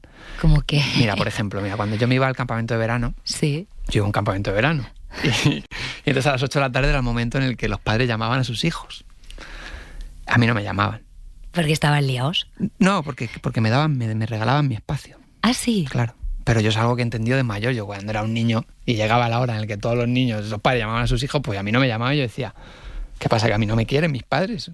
Y entonces yo, claro, cuando hablaba con mi madre me decían, hombre, no, yo ¿para qué te voy a llamar, hijo? Si tú estás en un campamento de verano, lo que tienes que hacer es vivir esa experiencia y olvidarte 15 días de nosotros, que ya llevas... Y luego de adulto lo pienso y digo, hostia, qué buen aprendizaje, ¿no? ese desapego, esa manera de empezar a generar tu autonomía desde pequeño, ¿no? Así ha salido la libertad, libre. Claro. Claro, a mí me han otorgado muchísima libertad, entonces recuerdo eso, también recuerdo, o sea, claro, en mi casa era una casa abierta, ¿no? En mi casa un martes, pues hombre, es que eran artistas mis padres, un martes había amigos de mis padres tocando la guitarra a las 12 de la noche en el salón y era lo más normal del mundo, ¿no? Y luego lo compartía con otros amigos y no entendía nada. De hecho, mis amigos venían siempre a mi casa era la casa de todos mis amigos, porque en sus casas sus padres tenían otras políticas internas y la mía no. La mía, mis padres, su casa era la casa del mundo y se la abrían a todos, a mis amigos, a los de mis hermanos, a los suyos, y siempre estábamos allí, un montón de gente. Y eso creo que también es algo que me he llevado ya para siempre, ¿no? Así saliste tú, tremendamente libre y con mucha sed y hambre para hacer canciones. Tengo sed de hacer canciones, tengo hambre en general, fobia al paso de estaciones, tengo un carnaval. En mi cuarto pasa, te lo enseño, guardo el diseño perfecto y este año azota un vendaval. Mis sueños. Tengo ganas de contar mi realidad y la noche se ha comido medio cielo. Guardo flores en tu pelo, en mi cuarto el mundo entero. Hazme ya el favor de entrar, que la noche se cansó de verme andar. Hay muchas colaboraciones interesantes en este disco, por cierto. Pedro, ¿cuántos años tiene esta canción que suena? La letra, porque la música es nueva. Echando cuentas deberá tener unos 15 años, incluso, sí, yo debería tener 16 años y voy a hacer 32, sí, unos 15 años, 16 años tiene esta canción. ¿Qué sientes cuando te asomas a viejas canciones? ¿Te reconoces? ¿Cómo era el Pedro de 15 años? Intento. Yo me enemisté con muchas canciones a lo largo de mi vida porque empecé muy joven y cambié muy rápido. Y la gente no supo, el público que tenía en ese momento no entendió los cambios que estaba haciendo y me pedían las otras canciones. Y entonces yo me enfadé con ellas como si ellas tuvieran la culpa de algo, ¿no? Luego entendí que, por supuesto, no es nada personal. Las canciones no toman decisiones, la gente las recibe. Y entonces a partir de ahí yo trato de cada vez más entender el momento vital en el que yo estaba para cuando hacía una canción u otra. Claro. Es imposible que una canción que yo hago con 16 años me represente. Yo lo que quiero cantar es lo que hice ayer, porque yo soy un ser que está mutando, como todos. Y entonces yo lo que me representa es lo último que he hecho siempre, porque es lo más alineado a mi momento vital, mi línea de pensamiento actual, mis valores, mis últimos aprendizajes, mis cambios, mis dolores, mis traumas, etc. Entonces una canción que hice con 16 años es muy difícil sentirse representado por ella, pero es un ejercicio que tenemos que hacer. ¿Sabes? Somos músicos profesionales y la gente quiere esas canciones también, y creo que es importante tenerlo en cuenta. Tener en cuenta que hay gente que te está sosteniendo tu proyecto, que está viniendo a verte, y que es bonito que también le puedas dar parte de lo que ellos desean. Por supuesto no todo, porque lo más importante es que tú duermas tranquilo que en este caso yo duerma tranquilo por las noches, pero creo que es bonito tenerlo en cuenta y que es parte de nuestra profesionalidad. Tratar de vivir la canción como si nos siguiera representando, aunque hay muchas que en este caso no lo hagan, pero te puedes encontrar con una melodía, te puedes encontrar con un cambio armónico nuevo, puedes encontrar, digamos, botones en la canción que hagan que tú no pierdas el apetito, ¿no? Y que estés ahí tratando de degustarla. Oye, por ejemplo, en Libertad 8, aquí en Madrid, que sigue funcionando desde hace muchos años, que es un lugar ligado, a la historia de todos y donde todos hemos ido o a ver música o a tocar, en mi caso, ¿no? Me habría gustado, pero no toco ningún instrumento ni canto. ¿Tú crees que un lugar así podría ser hoy? Tal y como está el mundo, tal y como están las ciudades, ¿podría sobrevivir un Libertad 8 en la época actual? El Libertad 8 sobrevive, y creo que esa es la respuesta a tu pregunta, ¿no? Yo creo que aunque haya tendencias que nos dirigen hacia otros lugares comunes, musicalmente o poéticamente hablando, que no son los de los cantautores, yo creo que la canción sensible siempre va a tener su espacio y siempre va a tener su público. Te digo más. Creo que con el avance de las tecnologías y con la intromisión de la inteligencia artificial en la música, y con que cada vez es más frecuente que vayamos a ver grandes conciertos donde no hay músicos tocando en vivo, donde incluso los cantantes no cantan en vivo y no se esconden de ello. Ya, eso es terrible. Creo que cada vez más, con la deriva que está tomando la música y a través de la tecnología, creo que cada vez va a ser más valioso y vamos a tener más en cuenta a una persona que con una guitarra, que con un piano, que con su propia voz nada más pueda contarnos algo que nos estremezca. Porque si hay algo que creo que la inteligencia artificial aún no consigue, es estremecernos hasta los huesos, como hay cientos de canciones o de poemas que lo han hecho a lo largo de la historia. Los olvidados, los que retumban en la memoria, los perseguidos, de anochecida en mitad del cerro, los exiliados, los que jamás volvieron a ver correr a sus hijos. Las olvidadas, las que escondían pan en el mimbre, las perseguidas y señaladas en todo el pueblo, las exiliadas, las que jamás volvieron a ver correr a sus hijas. No olvidaré, para que haya servido de algo tanto desvelo, para que no se pierda el poema bajo el sombrero. No olvidaré,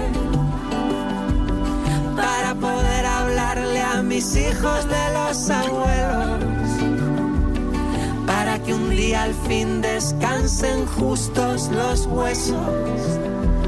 No olvidaré a las maestras que tanto hicieron por esta letra. Te puedo decir que a mí esta canción me hace llorar. Porque, bueno, pienso, el otro día estuve caminando por la ciudad con Emilio Silva, presidente de la Asociación de Memoria Histórica, y pienso pues en los desaparecidos, pero también pienso en los refugiados, y estos días me estaba acordando de esta canción por lo que estamos viviendo en Ceuta, por esa tragedia humanitaria. ¿Cuántos olvidados hay y cuánta necesidad de no olvidar? El mundo es un enorme cementerio, además de muchísimas personas que no han tenido ni siquiera una muerte digna o una sepultura digna. Y esta canción, que es de esas que me visitaron después de haberla perseguido durante años, en la que además Emilio Silva es un clarísimo responsable de que esta canción exista, porque es uno de mis mentores en temas memorialísticos desde que soy un adolescente.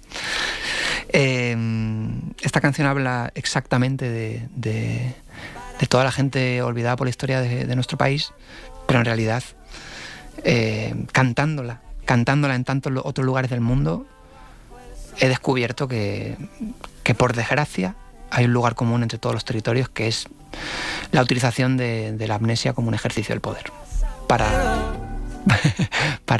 sostener el poder y para seguir ejerciendo la violencia sistemática.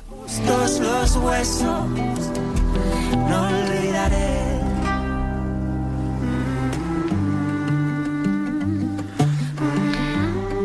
¿A ti te han cancelado o condicionado alguna vez por dar voz a los olvidados? ¿Por comprometerte?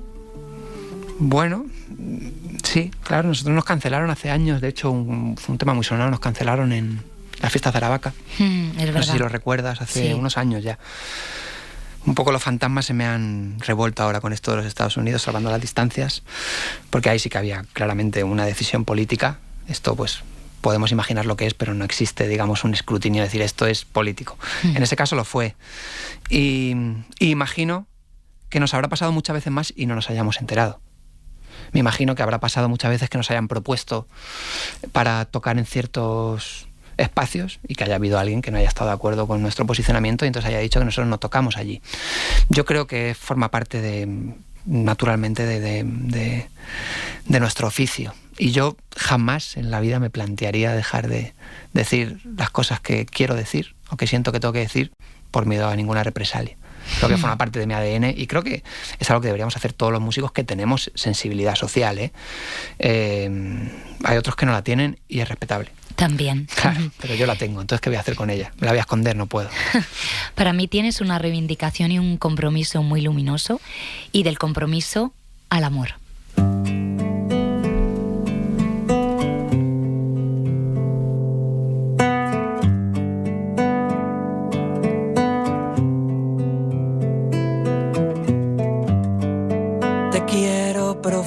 nuevamente en un querer cotidiano. Te quiero en mitad del llano,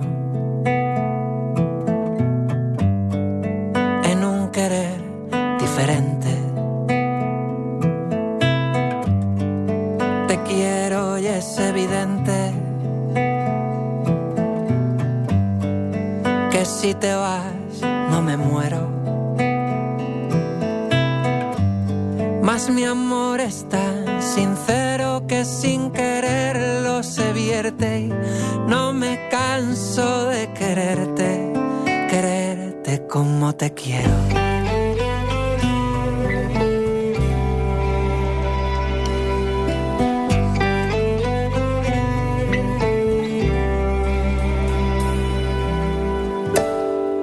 Te quiero y no todo el día. A ratos se me congela. Se me apaga la candela. Se calla la poesía.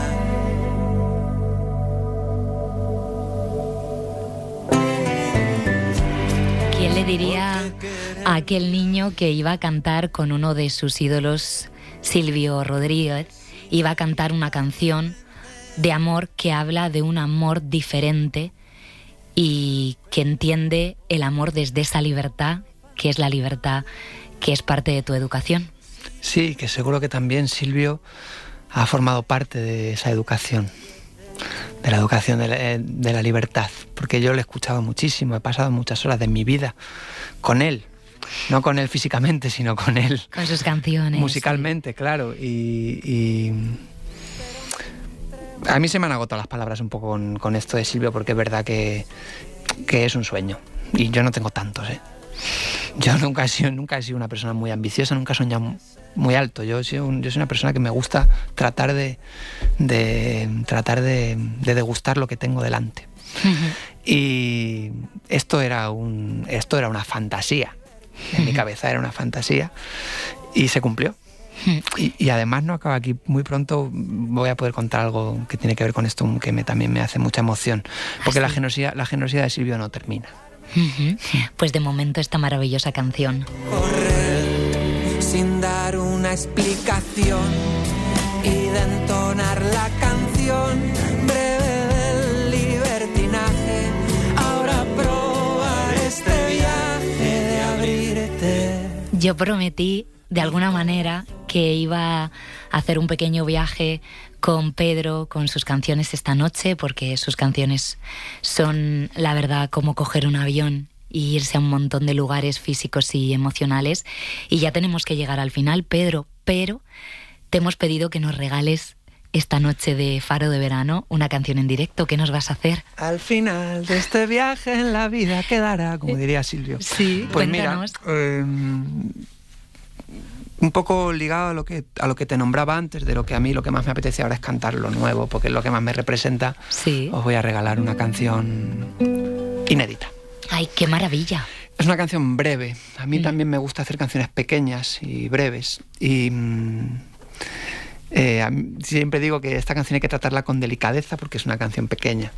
Y se llama El poder de un beso y reflexiona sobre el momento actual, sobre la tristeza que estamos sintiendo mucha gente que somos sensibles y que atendemos perplejos ante el genocidio que sucede en Palestina, entre otras muchas masacres que están sucediendo en el mundo ahora mismo, y combina ese dolor y esa tristeza que supone con el cobijo que encontramos en el amor, en nuestro amor cotidiano que compartimos la vida con las personas que elegimos y que nos eligen, ¿no? Y esa canción navega entre esa tristeza y esa esperanza. Pues qué ganas de escuchar ese regalo. Se llama El poder de un beso. Ahí va. Me voy a quitar esto para escucharme. Al natural.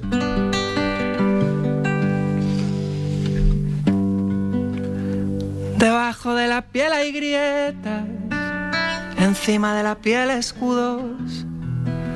En medio este silencio espeso y quieto y mudo.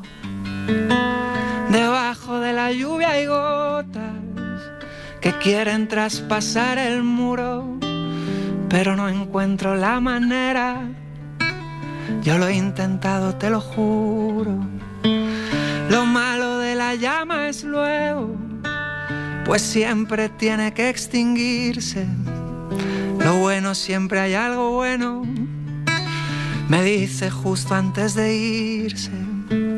Y afuera el mundo no acompaña, todas mirando la pantalla, la guerra que es televisada y no podemos hacer nada.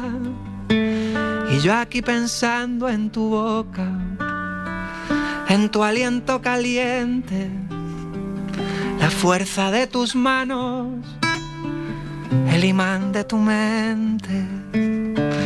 Mientras el mundo gira y ya casi ni eso, no lo alcanzo a explicar, es el poder de un beso.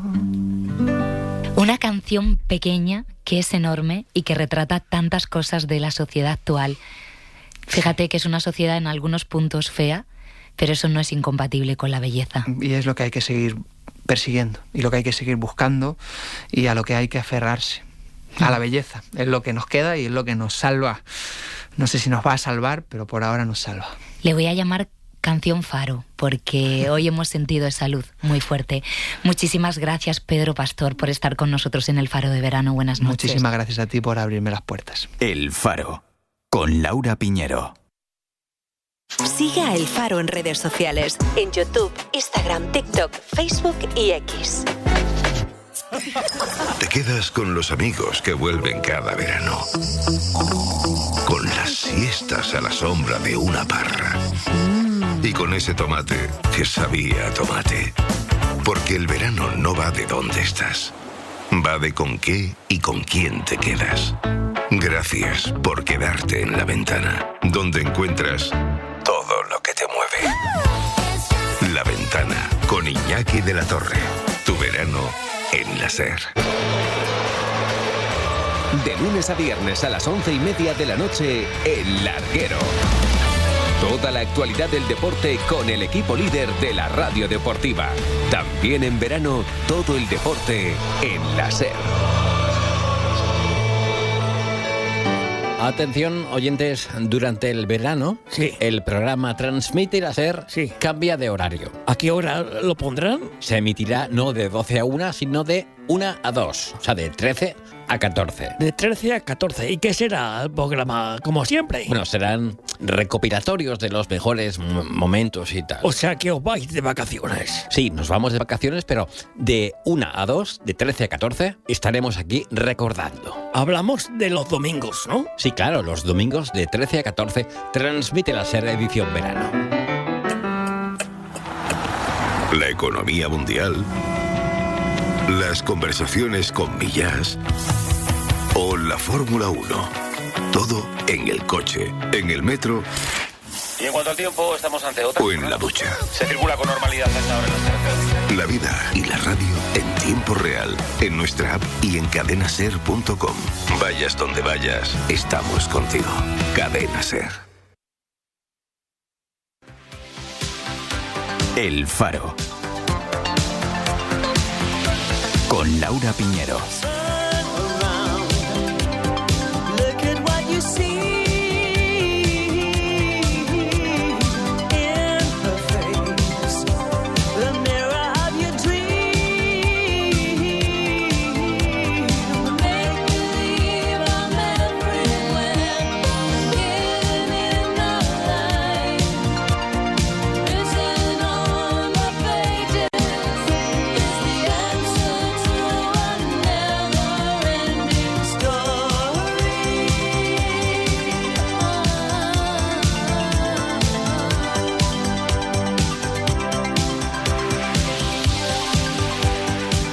Hola, fareros, fareras de Luisa. Mi historia del libro se refiere precisamente a la novela de Michael Ende, La historia interminable, que me la regaló un amor de juventud.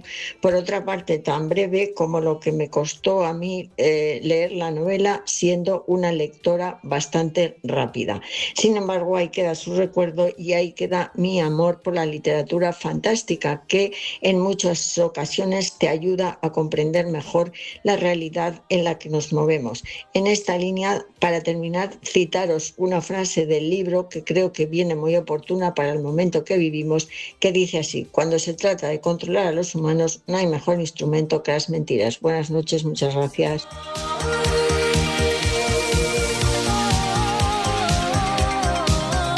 Pues el libro que más me marcó no es uno, son 7. Que a ver, que es una heptalogía, saber que bueno, que ese es otro melón que tenemos que abrir en nuestro momento.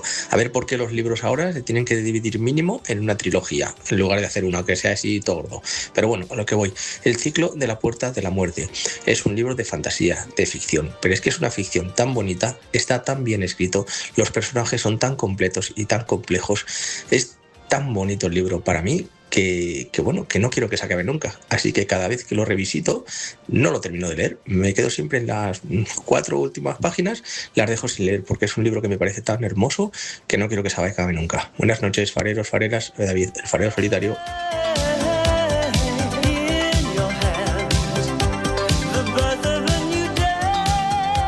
Hola, fareros y fareras. Aquí, lectora empedernida, que a veces se empieza libros y dice: uy, pero si este ya me lo he leído.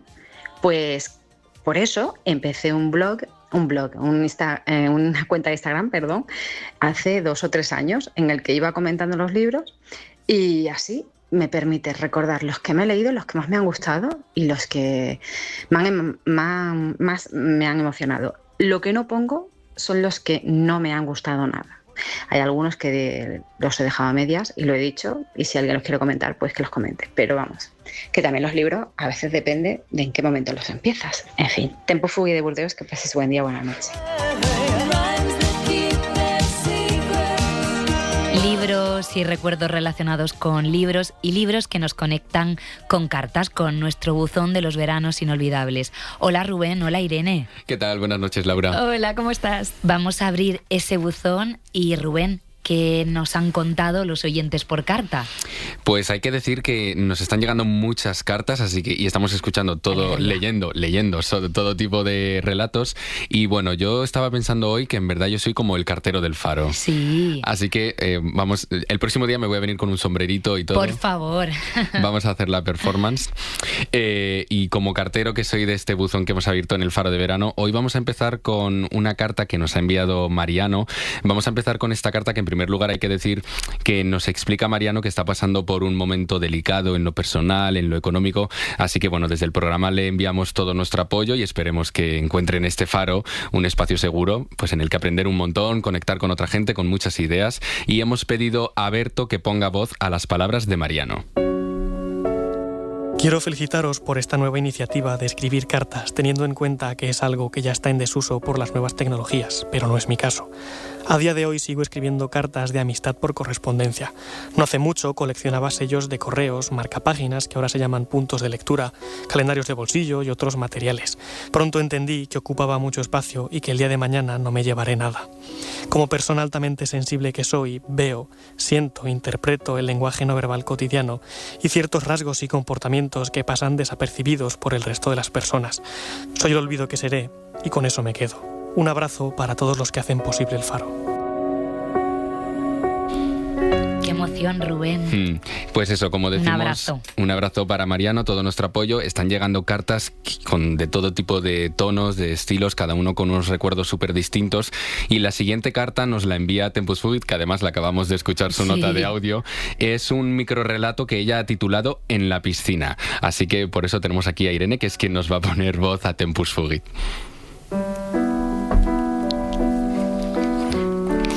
Llega el verano, sinónimo de nadar al aire libre, brazadas, sonido intermitente de burbujas y voces. Mi mente se relaja y me abandona a medida que avanzo. Me encuentro con una persona, hablamos, decidimos ir a desayunar un paseo. A las 2 nos alejamos al campo y luego me sugiere un baño aún más lejos, en un paraje idílico, un río de peces de colores. Al flotar, siento el sol en la espalda. Desayuno en terraza, peces, miradas y deseo. Siento el murmullo de las gotas de la ducha en mi cara. El cloro resbala por mi piel con mis sueños hasta el desagüe. Qué emoción, pues muchísimas gracias a Mariano y a Tempus por compartir con nosotros sus pensamientos, y gracias Irene y Berto por ponerles voz. Suena muy emocionante en vuestras voces. Rubén, nos queda tiempo para recordar muy rápido la dirección de la radio para que nos envíen cartas. Gran Vía 32 bis, el código postal es 28013 aquí en Madrid, y repetimos que más o menos estamos pidiendo a los oyentes que la extensión sea más o menos una página por una cara.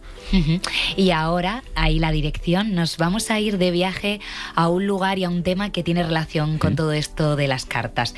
El Ateneo de Madrid, no sé si lo conocéis físicamente, si no os lo recomiendo, es una institución con más de 2 siglos de historia y que difunde la cultura, promueve el pensamiento libre y el científico. En esta sección, en la que hablamos de cartas y veranos, nos hemos fijado en la colección de postales que guardan allí, más de 14.000. Sara Rodríguez ha visitado el espacio para conocer estas postales y a quienes las conservan.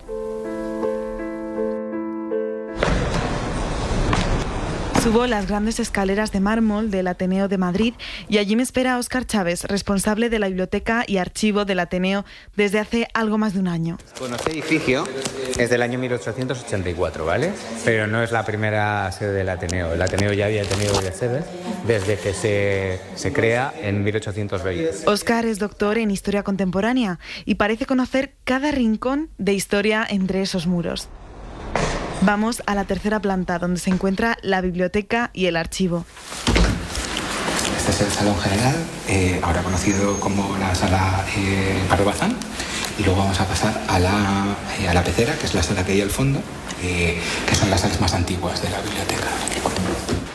Esta biblioteca está llena de vitrinas de madera, de libros antiguos y cuenta con algún que otro ventilador, ya que se está esperando para un presupuesto para el aire acondicionado. En este lugar de techos inmensos, lleno de luz, parece que, como decía Martín Gaite, te asalten las musas. En el archivo, un lugar mucho más moderno y modesto, nos espera Elena Aguirre, su archivera. Diana y Elena. Hola, ¿qué tal? Un placer. Allí se encuentra la colección de postales que he venido a ver.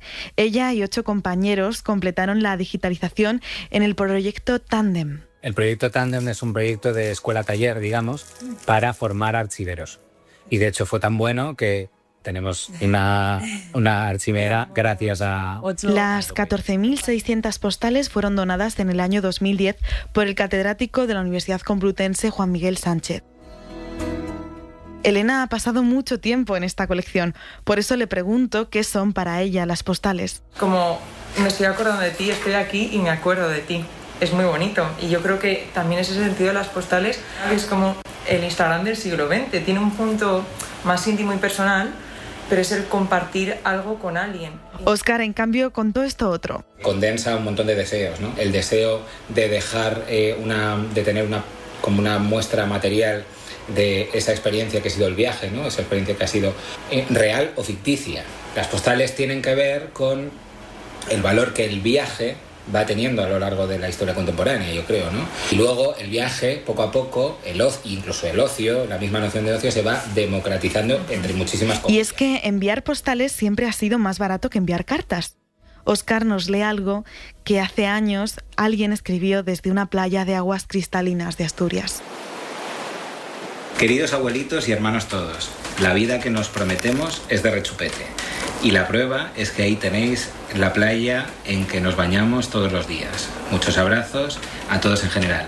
Lucía, esto es la locura conejil. Elena nos cuenta qué escribían desde el paseo marítimo de Alicante. Aquí dice: amigo Mariano, interrumpo el baño para que veas que me acuerdo de ti y deseo se te haga más corta tu jornada de trabajo. O sea, ese punto de acordarte de un familiar, de un amigo cuando estás de vacaciones. Entre todas estas postales es difícil escoger, pero Óscar se decanta por una de principios de siglo llena de una caligrafía alemana casi ilegible. La mía es esta. Primero porque se salta mucho, digamos, los convencionalismos de lo que es la postal. Me interesa mucho porque tiene escritura también, ¿no? De hecho, la imagen, hasta cierto punto... En cambio, Elena prefiere una que tiene dibujada una escena folclórica con cupletistas bailando. A mí las de el folclore, danza, cuplé, todas estas me gustan mucho. Esta cuando la vi también me llamó mucho la atención, pero no sé si te has fijado, pero está cosida. Es muy bonita. Óscar, Elena y el resto del personal de la biblioteca del Ateneo cuidan de todos estos recuerdos que alguien algún día decidió comprar en unas vacaciones. No sabemos cuáles fueron recibidas, enviadas o si alguna fue devuelta. Eso creo que os lo contaré otro día, pero si tenéis curiosidad, gracias a su gran trabajo, parte de la colección de postales está disponible en abierto en la página web del Archivo del Ateneo. Verano,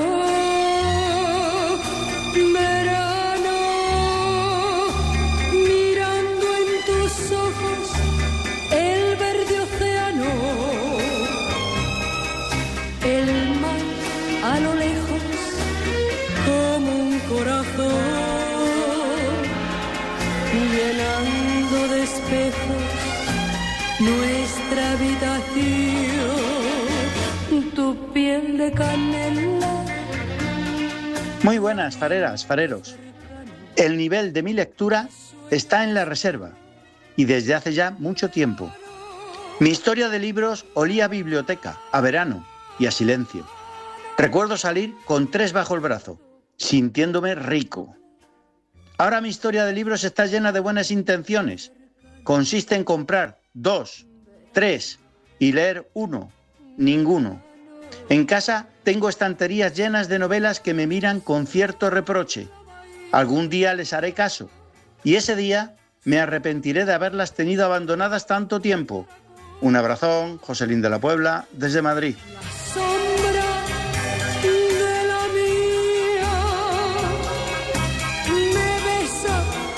Hola, soy Monse de Las Vegas. Pues mis padres leían siempre, entonces ese ejemplo se siguió para nosotros los hijos. A mí durísimo, o sea, me encantan los libros. Últimamente, o los últimos años, con la ventaja de los audiolibros ha sido lo máximo porque puedo estar haciendo otras cosas y puedo seguir oyéndolos, imaginándome y demás.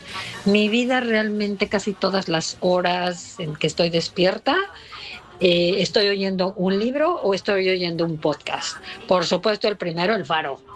O sea, esa es mi vida, porque además para mí El Faro es un libro también, porque tiene tantos datos, damos tanta información y demás, que aprende siempre. Entonces es un libro.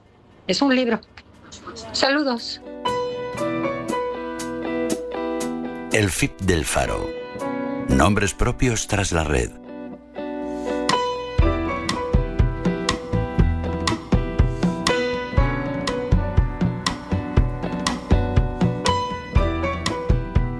Irene, ¿quién se incorpora al feed esta noche? Pues mira, muchos la han coronado como la reina de la física en redes sociales. Se llama Alba Moreno, conocida como Física MR. Tiene 25 años, es estudiante del grado en física y gracias a su manera sencilla y cercana de explicar los conceptos científicos, acumula casi 2 millones de seguidores entre Instagram y TikTok, todos ellos siempre pendientes de lo que tiene que contar. Hay una cosa muy interesante y es que la distancia que separa a los electrones del núcleo atómico es enorme en comparación con el tamaño que tiene, que ya sabes que es muy pequeñito. Para que te hagas una idea, sería algo así como si tú coges un estadio de fútbol, pones una canica en el medio del estadio, los electrones serían personas que están dando vueltas a las gradas y esa canica sería el núcleo atómico. Para que entiendas un poco la distancia. Alba Moreno, buenas noches. Buenas noches, chicas, ¿qué tal? Pues bien, debo admitir que la física no era lo mío en el instituto, pero viendo y escuchando tus vídeos me reconcilias un poco con todo esto. Es que hay muchas maneras de mostrar, de enseñar y de aprender física. Qué bien, me alegro mucho. Yo siempre lo digo, la física es muy divertida y está en todo el mundo que nos rodea, Así que siento que es como necesario también entender todos los procesos que ocurren para tener como un conocimiento más amplio y ver las cosas de otra forma. Ese es mi granito de arena que yo intento poner. ¿Y a ti qué fue lo que te apasionó de la física como para dedicarte a ello? Pues yo de pequeña era muy curiosa, ¿no? Yo estaba siempre haciéndome preguntas y haciéndole preguntas a todos los adultos, y recuerdo que lo que más me generaba dudas era el cielo por la noche y las estrellas. Entonces fui formándome desde pequeñita, leyendo muchísimo de astrofísica, de astronomía, y luego pues entendí que existía una carrera que era física y que estudiaba eso, pero a lo grande. Entonces fui de cabeza. ¿Existe prejuicio de que estos temas a priori parece que no pueden encajar en redes sociales, que es un universo muy ligado a los más jóvenes, pero los resultados de tus vídeos demuestran que sí, que le interesan a todo tipo de perfiles? Yo era algo que no me iba a imaginar jamás, ¿eh? Para mí las redes sociales son entretenimiento, y es que yo la física la entiendo como un entretenimiento. Entonces creo que la forma de yo expresarlo de esa forma que a mí me gusta tanto, también te la puedo como transmitir y puede hacer que te guste un poquito más y te interese. Tú has dicho que tu pasión o tu primera pasión fue el cielo, pero tus seguidores, ¿por qué te preguntan? ¿Cuáles son sus intereses alrededor de la física? Pues siempre que hay eventos astronómicos, como ahora que tenemos el eclipse, o hace no mucho que tenemos Artemis, se vuelven locos, y yo siempre hago como serie, porque hay tantas dudas que como que siento que debo responder a todo el mundo, si no, no duermo tranquila yo. Oye, ¿tuviste un buen profesor o profesora de física en el instituto, en la universidad, que le recuerdes a día de hoy? ¿Cómo aprendiste tú esa manera tan particular de entender la física? Pues sí que es verdad que más que profesores tuve a mi madre que me apoyaba y me enseñaba vídeos o me daba libros, y sí que tuve un profesor en el colegio que recuerdo que se llamaba Carlos, que me traía como mini revistas de astrofísica, pero luego sin embargo el profesor que tuve en bachillerato pues me decía básicamente que no podía entrar a la carrera, que no era para mí. Entonces ha sido un camino que he llevado prácticamente sola, sin mucha compañía. Pues mira, voy a poner otro vídeo tuyo, Alba, aprovechando que hablas de tus profesores, porque tú, además de animar a la gente a que te haga preguntas y tú explicarles conceptos de física en tus vídeos, animas a que ellos estudien y que busquen sus propios intereses. Yo tengo una pregunta muy seria. ¿Podemos empezar a poner de moda aprender? Hombre, lo digo porque un viernes por la tarde de repente te ofrecen ir a una fiesta y tú te vas de cabeza. Pero claro, mi amor, si te dicen de ir a una charla y más de ciencia, como que una se raya, ¿no? Y yo lo hablo mucho con mi gente porque muchas veces yo sé que crea como un poco de rechazo el pensar que vas a ir a una charla, que no te vas a enterar de nada, que te vas a sentir tonta, que vas a perder tiempo. Lo entiendo. Pero Cari, el problema es que si tú ya directamente empiezas como cerrándote las puertas a aprender, ahí es cuando vamos mal y ahí es cuando no vas a entender nada. No, y también el prejuicio de pensar, eres joven, lo que es. ¿Y cuando aprendes? ¿Cuando tengas 80? No sé, pero para mí una de las cosas más divertidas es aprender, que te enseñe y chulear de eso, ¿me entiendes? Tú en su momento dijiste que a ti te habían faltado referentes de mujeres de la ciencia, aunque por suerte cada vez podemos ver más. ¿Cómo te has sentido tú ahora cuando te has convertido en un referente para muchas chicas y para muchas niñas con vídeos como este, en los que las animas a estudiar física o cualquier otra ciencia? Pues a mí me cuesta pensar que soy una referente, porque al fin y al cabo el mundo de las redes es como muy difuso, porque no veo a la gente y vale, me envían mensajes pero nunca te lo llegas a creer. Y siempre me entra como el síndrome del impostor que he tenido a lo largo de toda mi vida y que sigo luchando, pero me alegra mucho saber que hay más representación femenina en la ciencia, y ya no solo femenina, sino de gente del colectivo, porque a lo largo de la historia ha sido un campo súper cerrado y con muy poca representación pública, porque sí que la había en investigaciones y sí que las había trabajando, pero no públicamente.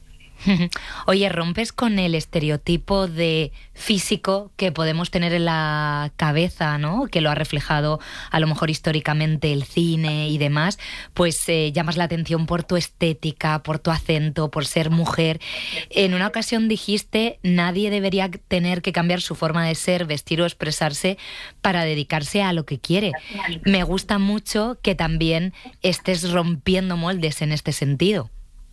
Exacto, para mí siempre ha sido, yo soy muy cabezona, ¿vale? Empecemos por esa base. Y a mí siempre como que he sentido que me ha costado mucho el camino de la física y me ha costado aguantar muchísimos comentarios, muchos prejuicios, y son cosas que yo sentía súper injustas porque no entendía, o sea, yo no entendía qué daño le podía hacer yo a alguien estudiando una carrera que es mi sueño y que es la que me gusta. Entonces siempre voy a luchar por eso, porque creo que cuando tú eliges tu vocación, que suele ser la adolescencia, eres una persona que se está formando, eres una persona con muchas inseguridades, y si te llegan este tipo de comentarios, quizás pueden cambiar tu vida, pueden cambiar el hecho de que te dediques a lo que verdaderamente quieres y puedas llegar a ser feliz. Entonces yo siempre voy a luchar por eso y voy a luchar por decir que no nos tenemos que quedar callados nunca y que tenemos que perseguir nuestros sueños 100%.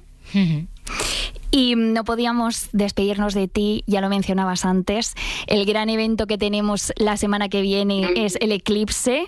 Vamos a poner un fragmentito otra vez de otro de tus vídeos, que imagino que hará seguimiento del eclipse estos días, ¿verdad? 100%, diariamente. Yo sueño ya con el eclipse y todo, estoy muy mal. Aquí va tu explicación. El 12 de agosto el sol va a desaparecer, pero por una buena causa, porque es que tenemos un eclipse solar todo. Un eclipse de sol se produce cuando la luna se interpone entre el sol y la tierra. Y hay una coincidencia cósmica, que es que el sol es 400 veces más grande que la luna, pero está 400 veces más lejos. Esto hace que a simple vista en el cielo luzcan que tienen como el mismo tamaño. Y por eso se dan los eclipses.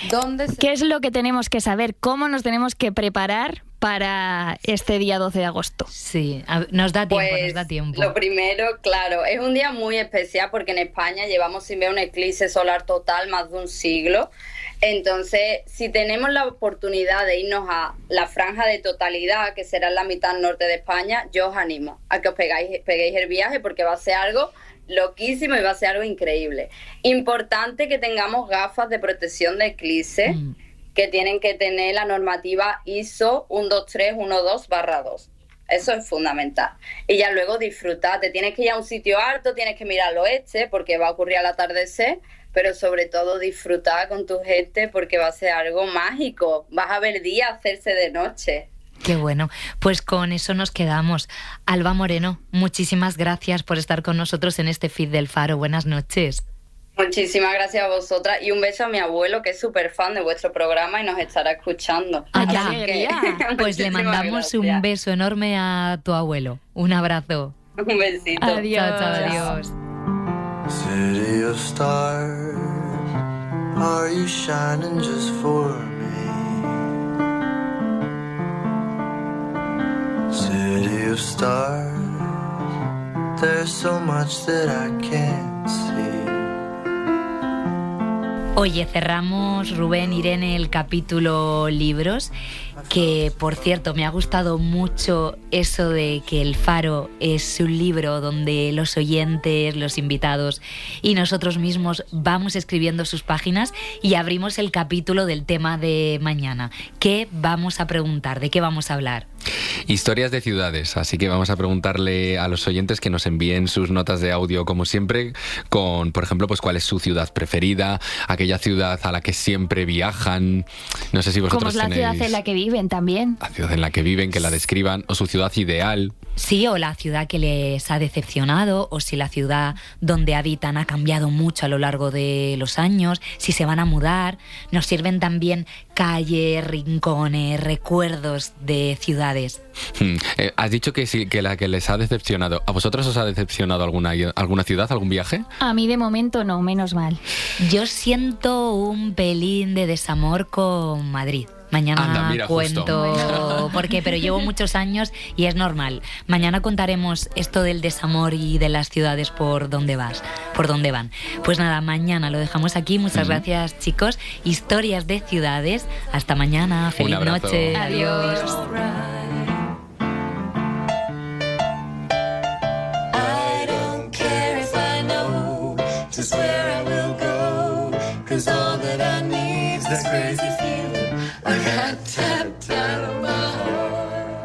El Faro y sus mejores momentos siempre en la aplicación de la SER.